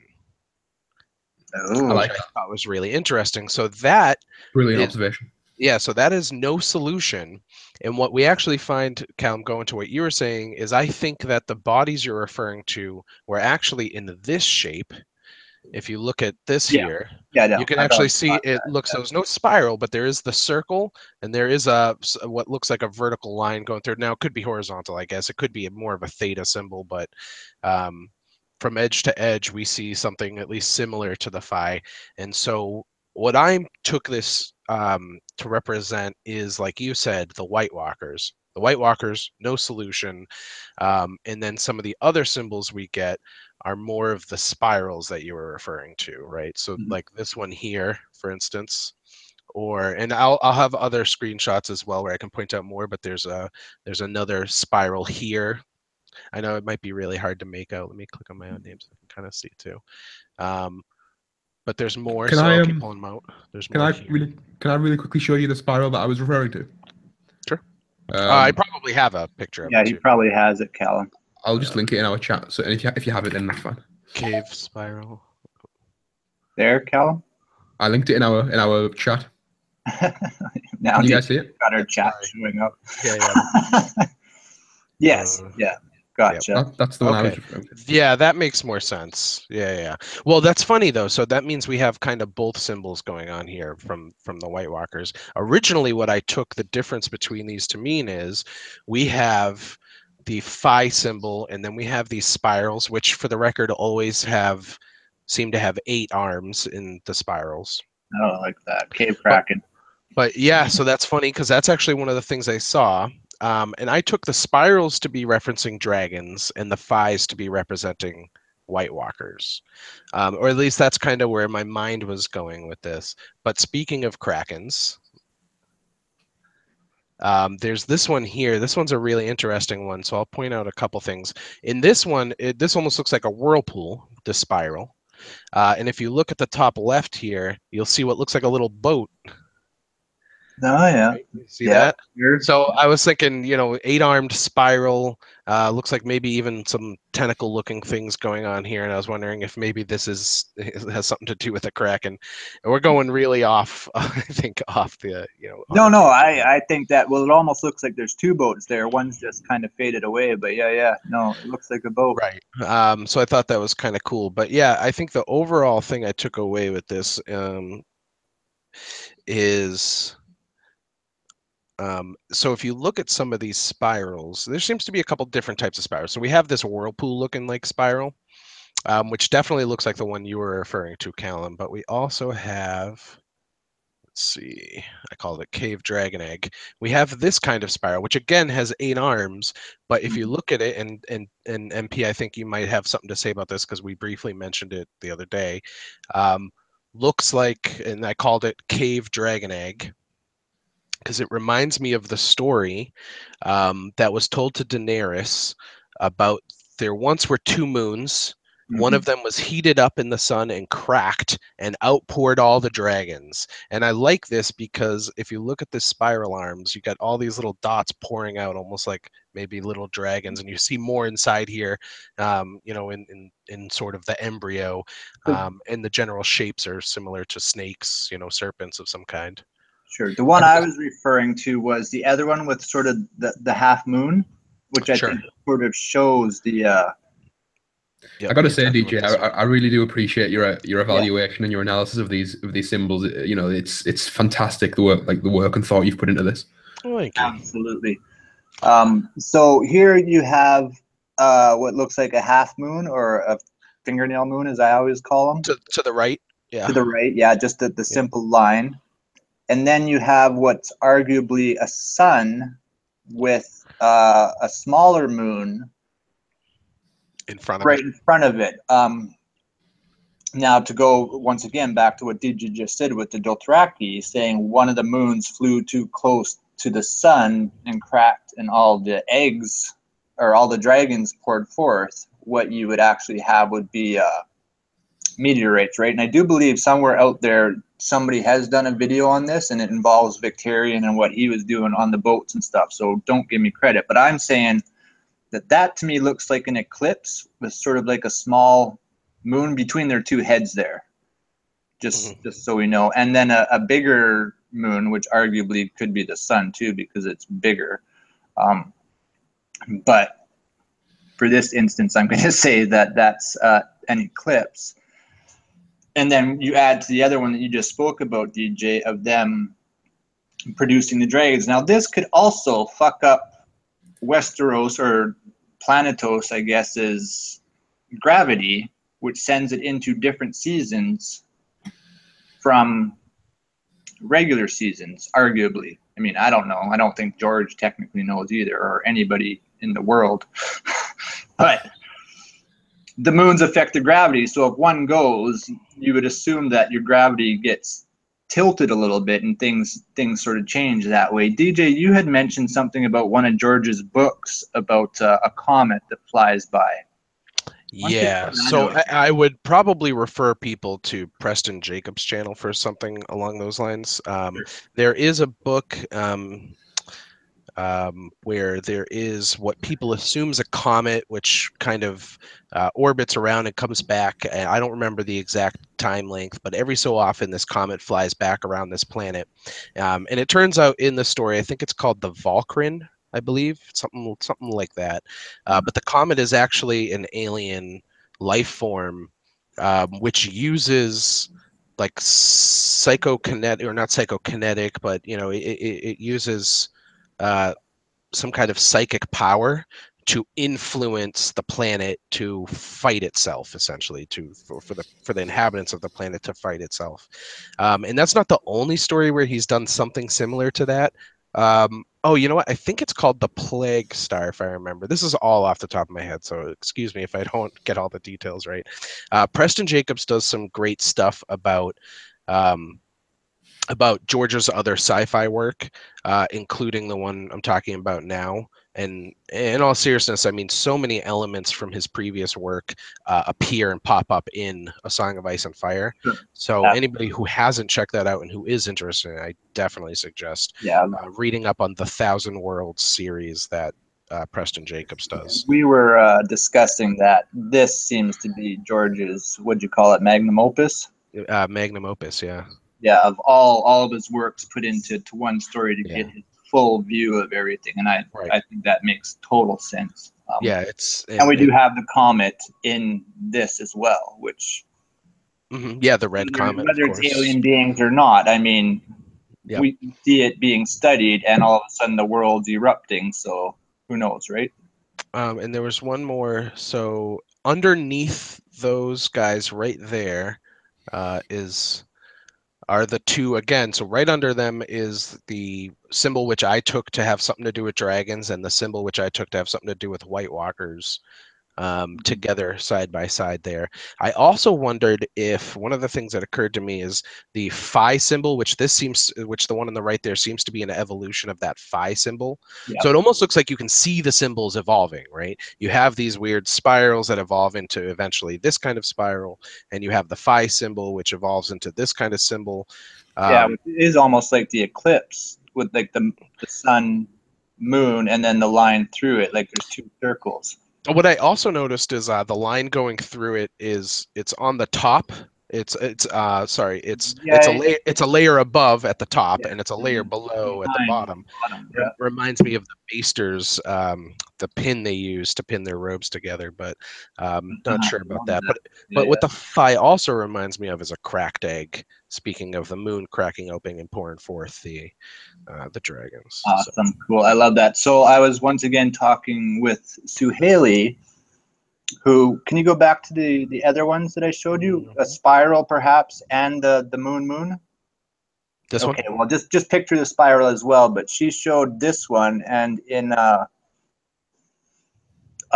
culture all throughout the world, it sort of represents the sun, and then sun, S-O-N after, so you have the sun, and then the S-O-N, sun is the little one.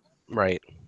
And then the other one, which would be the Kraken, or the dragon, as you said, she referred to and showed evidence of, is always referred to as a storm. But we have Euron saying, I am the storm. So that plays quite well into just what you said and what she said, being Kraken, storm. You know, they mix together quite well, right? Yeah, there seems to be a lot here, and there's a lot of different directions you can go with the symbols, but all of them lead to pretty fascinating places, I think. Mm-hmm. Interesting faces. Looks like they had helmets way back when. I will also note, just sort of, and not to move too far ahead of this, but just after this scene, right? So we have the first men up front, we have the children in the back, so we assume, I imagine. Mm-hmm. And right after the scene is Jon and Dany talking about, of course, bending the knee. We've mentioned is Jon potentially proposing marriage, or at least metaphorically him proposing marriage, bend the knee and propose kind of a thing, which might parallel the pact between the children and the first men being sealed with marriage, which is, I think, a pretty popular theory about how maybe the Starks have gotten the blood of children in them, and potentially that's the genesis of their powers, that kind of thing. So sure. I'm gonna add one more thing. I mean, according to what Jon's telling us in his interpretation of the cave drawings, they joined forces to fight the White Walkers.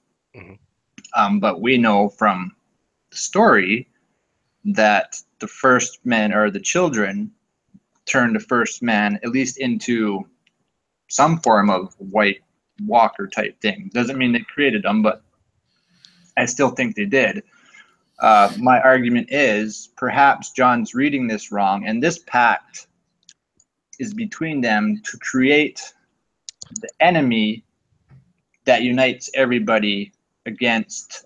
So you do have the Night King there with. I've noticed other people talking about he has a beard. Apparently, he shaved his beard in the show. So that's an argument to what we had discussed behind the scenes of Night Kings sort of repeating themselves. Yeah, or similar to the Three-Eyed Raven, where somebody takes up the mantle as Night King in a way. Yes, yeah. But I still wondering if maybe that's not a pact between the two. Like we see the children push that thing into the guy and he's tied to a tree and stuff. That doesn't mean he wasn't a volunteer or a sacrifice, and the First Men were completely aware that that was going to happen to him. Mm-hmm. My theory of the First Men coming from the north and other First Men coming from the south, cutting down the trees, working their way up north, maybe they teamed up against those people is all I'm saying. And the reason why we have these guys is sort of to say, hey, look, everybody, let's become friends and fight these weird monsters that are killing everybody. But, I mean, I don't know. Nope, it's good stuff. Does anybody have anything on one of the symbols? You want me to pull up one of the ones I went past? No, I have some stuff, just, joke comments, which I think are intentional, but Jon brings Dany into the caves and he says, I wanted you to see it before we start hacking it to bits, which is kind of like George's message to us. I wanted you to see it yourself, but everybody started hacking it to bits and now nobody can sort of learn anything from it. Oh, don't forget to uncheck me, by the way, unclick me. There you go. That's what I got there. And again, the title of this episode is The Spoils of War, which I think George could often feel like he's under attack by us, and everybody deciphering these books before he gets a chance to finish them. So the hacking it to bits part, I kind of think was intentional. Yeah, I like that. The spoilers of war. Yeah. So one question that I had, this, by the way, is also known as the spoilers of war, because there's another comment later. Sorry, Calum, go ahead. One question that I had for you guys, and if I'm jumping ahead too much, then feel free to bring me back. But when at sort of the end of the cave scene, when Dany's saying, what do you value more, like your people or your pride, sort of thing, and then she says she will fight for you if you bend the knee, and then it cuts to them leaving the cave, so we don't actually see what transpired in the seconds post that comment. What do you guys think took place? Do you think Jon did bend the knee? I personally don't think he did, but I'd be very willing to hear if you guys think the opposite. I don't know. I have some thoughts on it, but there's just no evidence to really go off anything. But one note I will make is when they walk out of the cave, they're walking out side by side. True, and then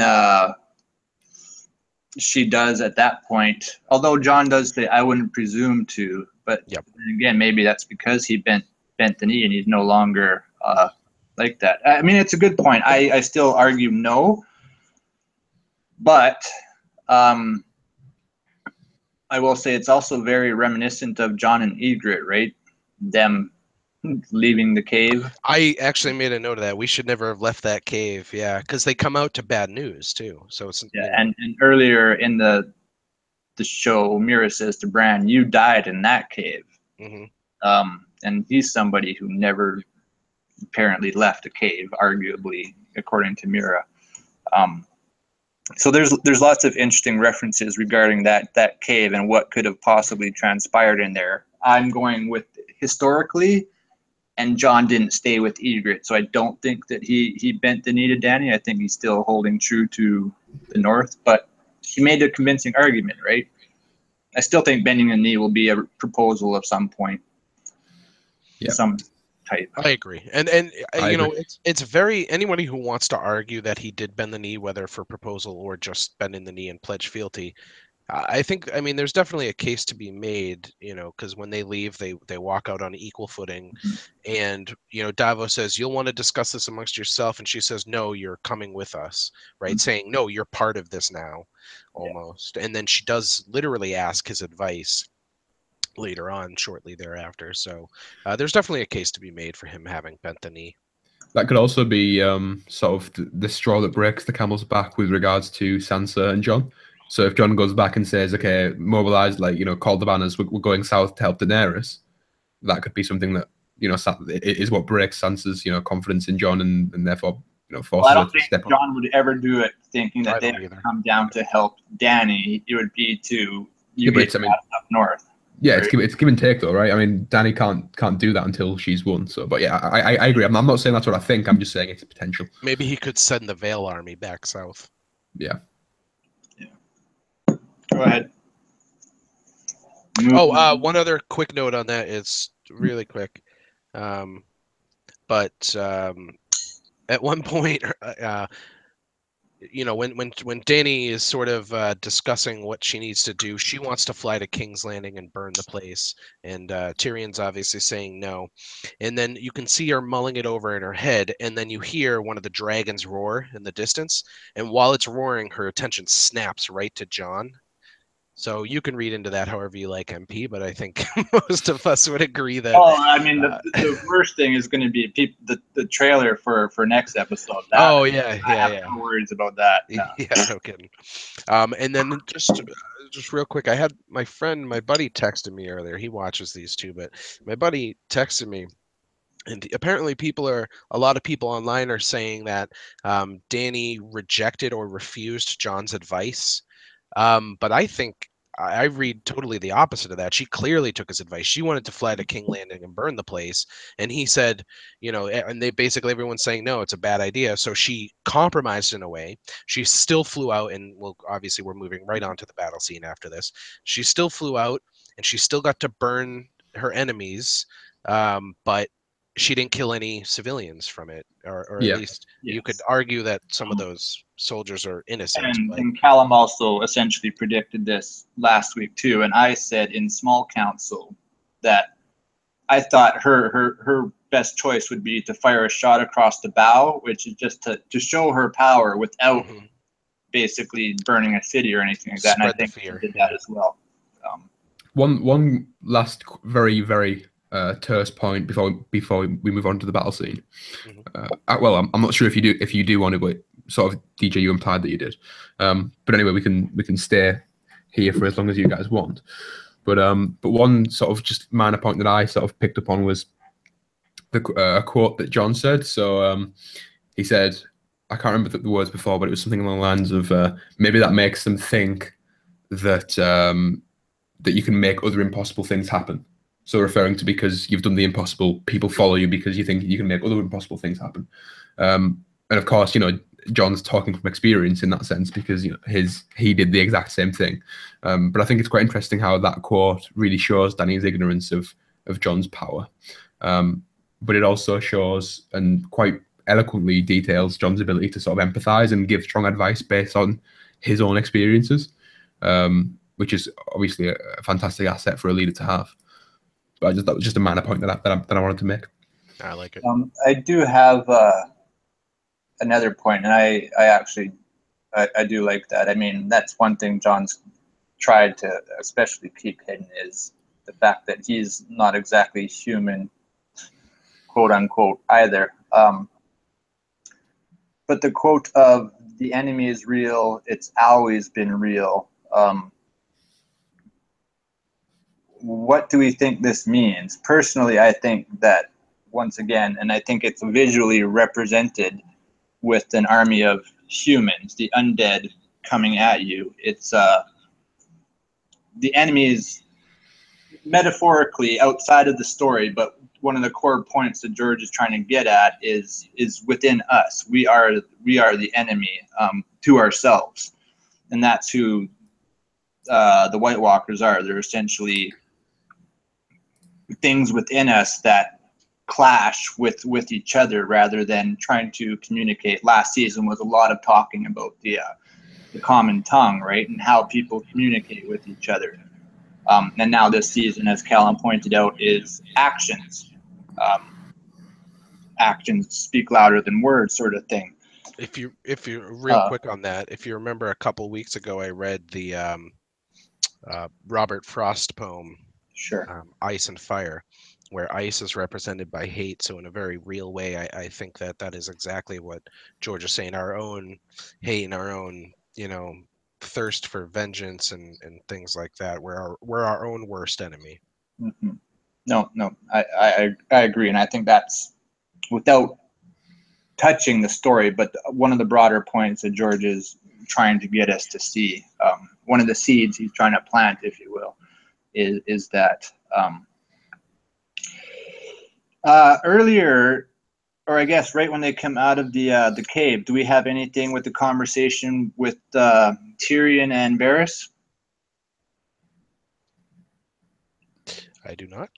I didn't make anything of that personally. So Dany says she gets pissed off at Tyrion, arguably rightfully so, but she throws it in. She says, "Enemies? You mean your family? Perhaps you don't want to hurt them after all," which again goes to my point of, and one of DJ's earlier points is sins of the father, things that your family do that you have to pay the price for. This is Tyrion's brother and sister, but it's still family in general, and it goes into we are created by our environment, the environment that we are born in and grown up in, and our biggest influence are generally our parents and our teachers and the society around us. Jon himself is different in that reason, as he was born a bastard, and he got to experience being a bastard and being part of a great house at the same time, which is quite interesting. Dany, essentially sort of the same thing, although she's always known that she's royalty, whereas Jon doesn't ever know anything like that. So, but she never felt it really until her dragons came. Until her dragons, yeah. No, I absolutely agree with you there, 100%. Yeah, which is why I don't think she's leading her life. She's leading a false life. That's all I had to say about that scene right there. It does remind me of sort of Varys's values, though, where I think he values somebody who has had to struggle in their life to get where they are. No, I agree. And you can definitely say that for both Jon and Dany. Yeah, I mean, politics aside, but I mean, I can't stand Trump, but that doesn't matter. If you like Trump, you're more than welcome to, and I'm speaking to the audience. I know people hear his feelings. But he's somebody that's never really ever had to struggle in his life. He's just always been Trump, right? So, I mean, it's better to see somebody struggle from the bottom and work their way up. But then again, you also have people like Littlefinger who do it as well, which is, you have to step on a few heads to climb to the top, I guess is something like the saying is. Anyways, moving on. Are we ready for the battle, fellas? We are ready for the battle as far as I'm concerned. Jon and Missandei and Davos on the talking about. Oh yeah. The only note I had was about her brooch being the three dragon heads eating each other or eating themselves. So something, however it goes, as Jon says, she has a good heart. Davos says to him, again alluding to a possible relationship. I've seen you looking at her good heart. Her good heart. And then Jon says, "There's no time for that." Two things here. One is, I think this is a reference to anything Azor Ahai, Nissa stabbing the Lightbringer. Nice. I didn't even think of that. Beautiful.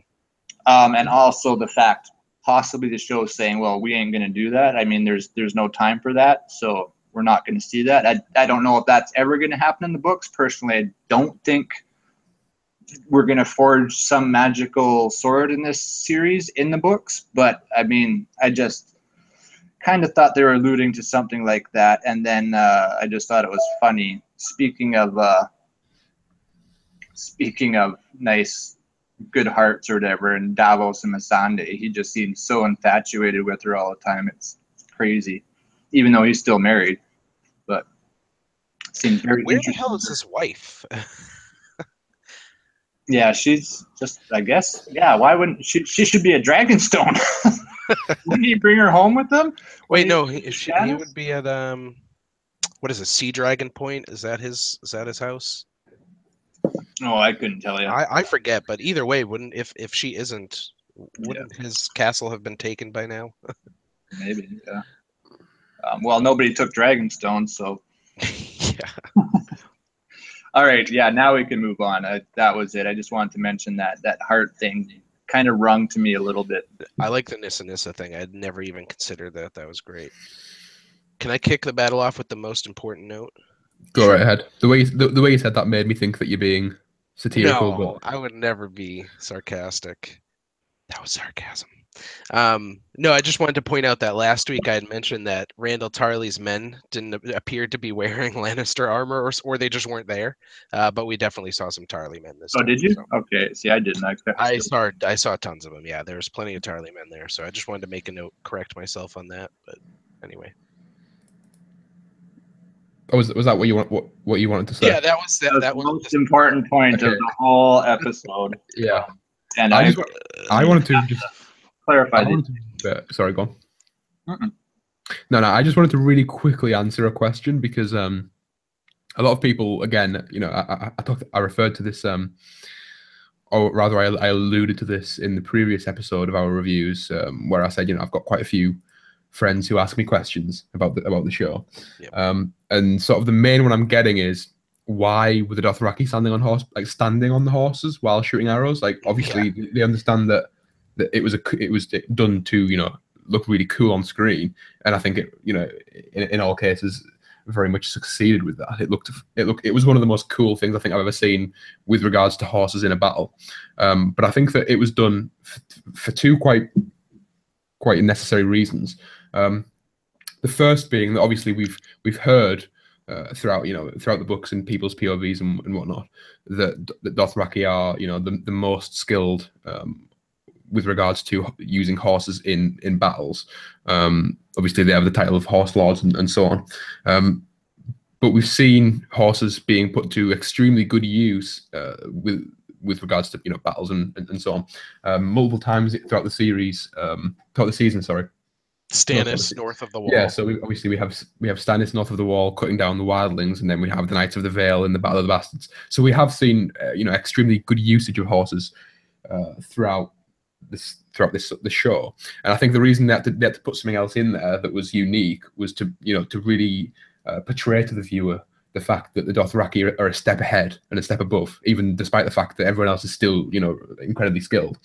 But second to that, I also think that it was a tactical move, basically just sort of a means in which to be able to get an angle on the soldiers behind the shield wall. Because if there were, the Lannister men and the Tarleys and whatnot formulated, a big shield wall. The shield's probably about 6 feet tall, maybe higher. And so if they were shooting just from horseback, it would just go straight into the shield. And so they had to, get more elevation in order to, get the angle to shoot down above the shield. So I thought that was the answer that I'd give to anyone wondering that question. Yeah, no, I fully agree with you there. I also argue personally that, well, I guess they didn't have pikes; they were using spears, but a pike army would decimate cavalry, right? I mean, that's their whole purpose, is just to kill cavalry. But yes, I agree. The reason they were pretty heavily outnumbered, I think, though. And even with, I think, with a pike or a spear or anything really, a horse crashing into you, galloping at 30-40 miles per hour is gonna after so much time, it's gonna tear through your wall. And also one thing. Yeah, for sure. And also one thing to note is the fact that Daenerys quite intentionally made Drogon blow fire through a big portion of the wall, which allowed the Dothraki to swarm through and dissipate. Cleared a path. Yeah, of course. We'll talk about it a little bit when I go crackpot. But what was I going to say? Another thing, though, is, and I think they showed us this at least once with a Lannister man shaking at the onslaught coming their way. Dothraki, the best advantage they have is that they live to fight. That's all I know. That's their joy. This is what they like to do. It's different than the Unsullied, who are trained to fight and forced to be this sort of army. But the Dothraki, just that's what they like. I mean, a Dothraki wedding, right? I loved the you know, because they're called Dothraki screamers. I thought that was such an awesome. I noted that too. It reminded me of, you know, the Native American, you know, whatever. Tribes. I don't know, armies, but whatever, you know what I'm saying. Yeah, the Native Americans, because Tribes. that's typically how they're portrayed, as, you know, running in, you know, making these guttural kind of screaming noises as they charge, that kind of thing. So I can imagine that everything about that, if you were one of the Lannisters or Tarly men, would be terrifying even without a dragon. So, I mean, the whole thing clearly was to inspire just absolute terror into that army, just to completely demoralize them. And I think somebody had asked me, a friend of mine had asked me, I think, why the dragon didn't just blow fire on the entire army. It's like, well, you want survivors, because you want people to crawl away and say, she really has dragons and she really has thousands of Dothraki screamers, and they will murder everybody. You know, so. You want the word to spread. You also want. She also might want to convert. Mm-hmm. Yeah, which, as we'll see, we saw in the preview for the next episode, she starts to do already. So, how does she do that? At the beginning, she says, I'm not here as a murderer. You know, she's giving a speech to, I think, the survivors of this fight. So cool. I can't remember the trailer. I've seen it this time, but I can't remember it. Yeah, you'll catch it. She's definitely going to start converting a lot of them. And it's great. She's going to convert. She's going to inspire fear. She's going to be a dragon, I guess. The one thing, and this wouldn't have happened if it wasn't for sort of last episode, DJ, I don't know if you ever caught the sperm invading the egg sort of metaphor that I used, but we see the Dothraki screamers coming through. As Calum said, the line that she opened up was essentially the same visual through Dany's fiery loins, if you will. I think Dany's has the prophecy on her that she'll never have kids again. So, but what if you have cold sperm that can make it through the fire? You know, I'm just using this figuratively, ice fire reference. I'm not saying Jon has cold sperm or anything like that, or even the Night's King, but conversation is weird. It is, but this thing, Dany, to me, the whole story has to end on a pregnancy. That's the dream of spring. We'll never see the baby being born, but that's the dream of spring. Spring is the time of rebirth and everything like that. So somebody, I believe, has to impregnate Dany. I think they're showing us that it's going to be Jon, or James Johnson has the idea of, I think she gets with the Night's King, and she agrees to go with the Night's King, and you can have it that way. Both of which are cold sperm, which is, I was telling this to a friend, and she said artificial insemination, which is kind of funny and a little bit sci-fi, but that led me to think that everything in this world, and our world as well, is artificially inseminated in one way or another. Talking about like the Dothraki coming to Westeros, they're not natural there. They're brought there by opposing forces, which I thought was kind of a neat tie-in. And we can probably do a video on this sometime. Oh, I thought we were supposed to once. It reminds me of the Night King taking babies and preserving them in a way. I think just quickly to go back on what MP said, we were supposed to once is probably the most apt description of our YouTube channel that anyone could ever give. Yeah. In my what 4 or 5 years? I say our. Obviously, I'm referring to our presence on your channel. Sure. But we've made a few promises. Luckily, we seem to be sticking to this. It's nice. I mean, DJ abandoned us last week, but luckily we had a brilliant guest in his play. Yeah. He chose to abandon us. He could have been here, but he chose. No, I'm joking. Of course, I couldn't. But no, we're sticking to this, which is nice because we have made plans and they've never come to fruition. It's the story of my YouTube life. Is I've always said, "Oh, on the next video I'm going to do is this," never fucking comes. We can reference the immigration video that you're talking about. That's what we just were. But as a matter of fact, so there's a video of us, and I think Pack Mule is in it for a bit too.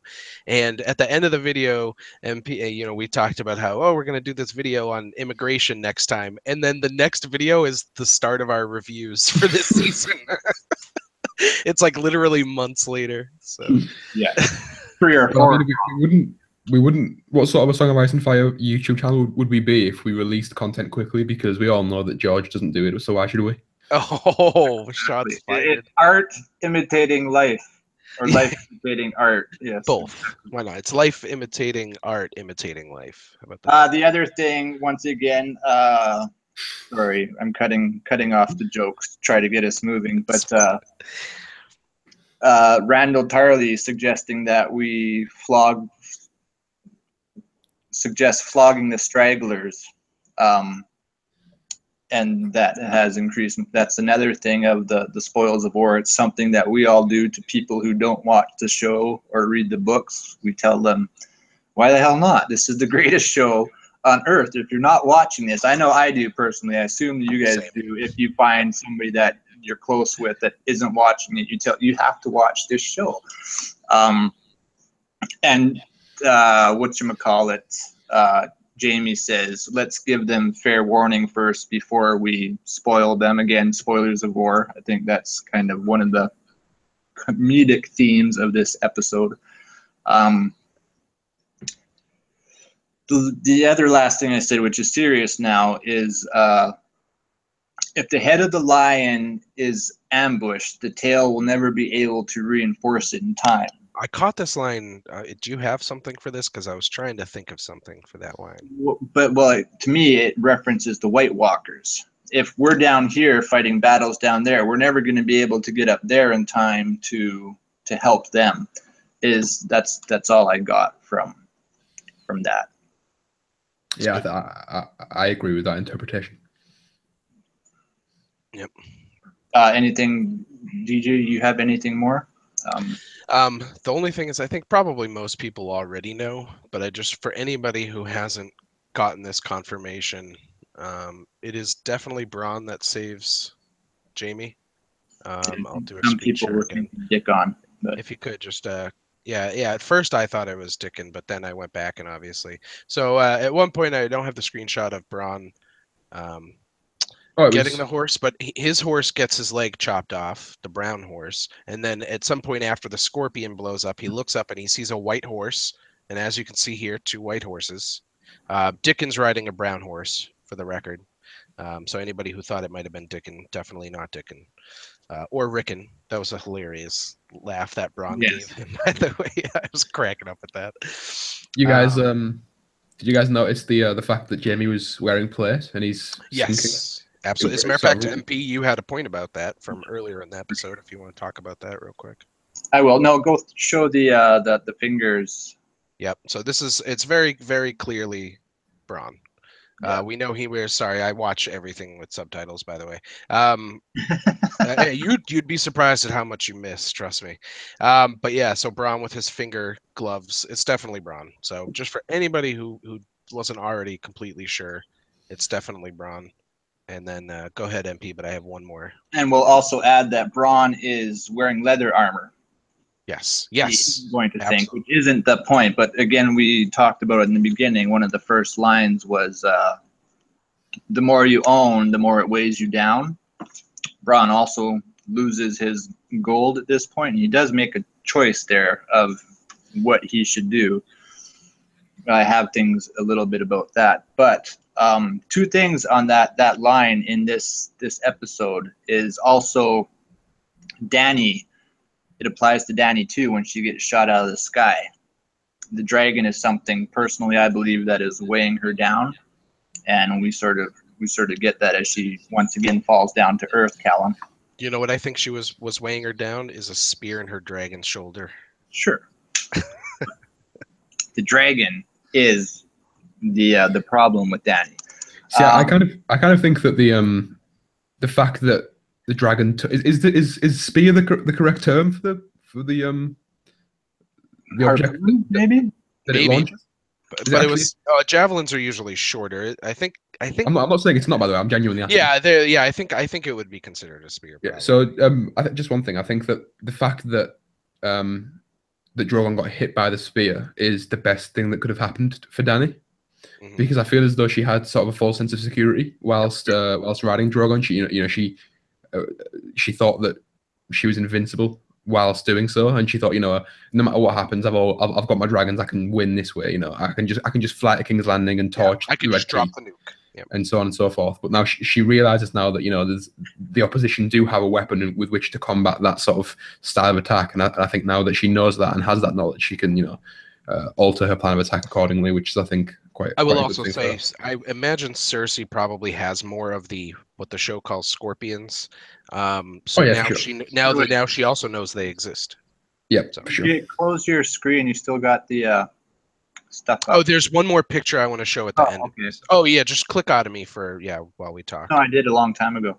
Oh, okay. Yeah, there's still one more picture I want to show at the end. So. Well, just one thing on this particular screenshot.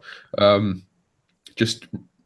know you I'm not sure if you caught this bit, DJ, but last week, Duncan, you asked if you asked me. MP. Pardon? MP. Sorry. MP. MP. Yeah. So last week you asked me if I thought Bronn would, abandon Jaime or whatever, or switch sides based on where the gold is, based on who's winning. And I argued that I don't think that he would. I argued that in a Game of Thrones, I argued that he would have. But I think now the character's progressed to a point where he won't. And I think the fact that he can quite clearly see that they've lost this battle. There's no coming back from this point, and he still risks his life to save Jaime. I think that quite aptly portrays. I have that he has developed. Go for it. I think I'm probably about to be in agreement with DJ, but go ahead, DJ. So I had two responses. One, I think that was actually MP reading one of my notes that you're referring to. But besides that, I think that in this particular case, you may attribute some kind of altruism to Bronn. I don't think we would quite call it altruism, but I think at this point, Bronn realizes, first of all, he doesn't know Tyrion's there. He just sees Daenerys flying a goddamn dragon. But he needs Jaime to survive, because if he's going to get any reward for everything he just did, he needs it to be from Jaime, because Tyrion, Dany, none of them are going to reward him for this. So that's why he... Yeah, I'm referring to whether or not... Oh yeah, for sure, I completely agree. I'm referring to whether or not Bronn would switch sides. I don't think he would. No. I still feel like it all depends on the conversation between Tyrion and Bronn, and who Bronn thinks will ultimately win the war. I think that's how he'll make his choice. And this time we see that his life means more to him than gold does. I mean, that's the choice he made. Mm-hmm. And arguably, depending on how much that weighs, that's once again something that would weigh you down, which is kind of why we see him lose it and make the choice. There's your old ancient sort of European, Germanic, Norse type myth of a dragon in a cave surrounded by gold and maidens, and you go into the cave and you can submit to the dragon and you can stay in the cave and have the gold and maidens, but you can never go out into the world again. You have to stay in the cave with the dragon, or you have to kill the dragon, and in doing so you sort of lose, once again, all your greed and all your need for this other stuff. And I think that's kind of what was symbolized here, as Bronn chose to kill the dragon rather than go after the gold. His life is more important to him than anything. But yeah, I think pretty much I'm all done now myself. I am also finished. All right, so I'll just show the one last picture I wanted to show here and get a reaction. MP, if you could click on my name again real quick, just to you bet. Make sure. And this is this is the last thing I wanted to show. I call this "What the fuck is under the water." It may be hard to make out, but yeah, no, I saw it too. That weird little hook. Yeah. So Jaime and Bronn, right? Jaime on the right, Bronn on the left, floating down underneath the water, and you can sort of just make out some stuff at the bottom of the water here, And I titled the picture "What the fuck is under the water?" because it just seems really weird that they would include that if it didn't mean anything. And it's not solid when you watch it on TV, or at least the whatever color on my TV, I could see it. It's almost like, arguably, like what you would say a tentacle would look like if it was bent in like a half moon sort of shape. It looks solid to me. I didn't catch anything that didn't look solid. I'm not saying for sure it is, but it almost looks like a big piece of metal underneath the water. Okay. And can we that's just what it appeared to address the elephant in the room on how deep this water is right off the shore? Specifically, when you see Jaime riding through the fucking water to attack Dany, and all of a sudden he gets tossed into it, and it's fucking... Yeah, it's like immediately into the depth, into the middle of the ocean kind of a thing. But anyway, I wanted to leave on this, or at least to have this the last thing I talk about, because I was just wondering if maybe some people out there might have ideas and post something about it. I will throw out an R plus L equals J argument, and it's something they've done. For pro R plus L equals J is they took a great effort in this episode with Dany to show her swooping over the water. Mm-hmm. And so you have the dragon reflected on the opposite side of it. So you have basically two dragons attacking. They've done this reflection sort of thing before. They did it with Bronn, or not Bronn, but Jorah and Tyrion. I think season 5, if I'm not mistaken. With Drogon. But it's the as above, so below type reference, the duality. So what happens in one place is happening in another. So that could arguably be proof for R plus L equals J, or arguably be proof for Ice Dragon, something like that. I mean, I don't know. Dead Dragon, White Dragon, who knows? Yeah. Just the last thing for me personally is I just wanted to very quickly preemptively answer a question, and I think I will most definitely get. And it's quite a simple one. What do I think that Jaime's going to die or not? And I think that my simple answer is no.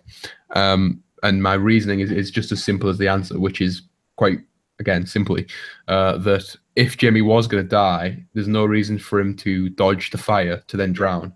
If he was going to die, he would have been, burnt alive by the dragon. Which would have been a way more badass way to die, too. A much more fitting way for Jaime to go, rather than dodging that and then drowning. So that's my reason why I don't think that he's going to die. Clear your screen, Deej. Did you click off my name too? Yeah. Right, cool. No, I agree. I think personally, Bronn's in there. Bronn has the leather armor. He lost the gold. Bronn will drag him up. Arguably, do we see who Dany's speaking with? I haven't seen it, so I'm not sure. Next episode, you mean? Yeah. It looks like she's speaking to the leftover remnants of the Lannister Tarly men. Yeah, it'd be interesting to see what happens to them, because she's won the war and they're gonna be coming out. You'd think hostage in front of her. Yeah. But she might send them back to treat with her. I mean, I personally. Do you think it could be a potential reversal from the books? So obviously in the books, Cersei's in trouble, and Jaime refuses to go back. He's sort of indifferent to it. He gets the letter and he rips it up. Obviously showing his intent not to go back and help Cersei. You think in the show it could be a reversal? So obviously Jaime's captured by Dany, but Cersei doesn't care and therefore doesn't do anything in order to get him back. I actually. Potentially, the other option may be that she's so sick and twisted in the head at this point that she may take on the mentality of, if I can't have him, nobody can, to the point where she's willing to like how she blew up the Sept and killed her, who killed Kevin and all that, willing to destroy Daenerys, even if it means killing Jaime, for instance. Yeah. Maybe, potentially. Do you guys see Tyrion's hammer pants? No, I didn't notice. And you see him walk up the cliff to go overlook. He's like wearing MC Hammer pants. Parachute pants. Nice. Yeah, essentially. Yeah. That's pretty good. It was just like totally, it just didn't seem to fit. I mean, I don't know. I just thought it was odd choice of costuming. But maybe parachute pants. Maybe that means something. He's gonna fall from a dragon or some shit like that. Who knows? I'm joking. I hope to God that's not the case. You know what I was thinking about though, regarding Jaime potentially becoming a hostage again, is with his first story of him becoming a hostage, his journey after becoming a hostage, like it seemed to humble him, to bring him low, and it sort of began his development. I wonder if, maybe with this hostage story, he goes through another one of those episodes and maybe realizes the mistakes he's making. Good point. And it just goes to something another friend of mine had said. Last time Jaime was in sort of the hot tubs or whatever, when he had his cathartic sort of realization moment. This time, arguably, you could say he was baptized by fire, and then falls into the water. So shout out to Glenn, this friend of mine, who had mentioned that. But I thought it was a great way of phrasing it, baptized by fire as opposed to water this time. Which, in any sort of arguments, depending if there's salt water there, yep, and I smoke. was thinking it. Yep. I mean, I tend to feel like that's a river for some reason, but I don't think there's any way that's the ocean. Yeah, but I mean, arguably that's salt and smoke right there. So who knows? I mean, I don't think there is one Azor Ahai personally. To be fair, there are inland bodies of water with salt in them. So. Yeah, absolutely. I mean, we have the Great Lakes were all used to be salt water at once, right? Exactly. Salt Lake City. Or not the Great Lakes, but yeah, Salt Lake. But yeah. Anyways, okay, guys, thank you. Drag on a little bit, but thanks for watching, everybody. A little bit earlier this time, so hopefully people get to actually see this. We've been coming a little bit late lately, and it's never much time for people to enjoy it, but hopefully this will work out for some. But I think generally we are going to be doing Saturdays, right? Generally, so we'll see. Well, I think it's really late for Calum, first of all. I mean, he's already about to fall asleep, wanting it to be over with, so. All right, anyways, yeah. Okay. Bye, everybody. Thanks for coming, guys.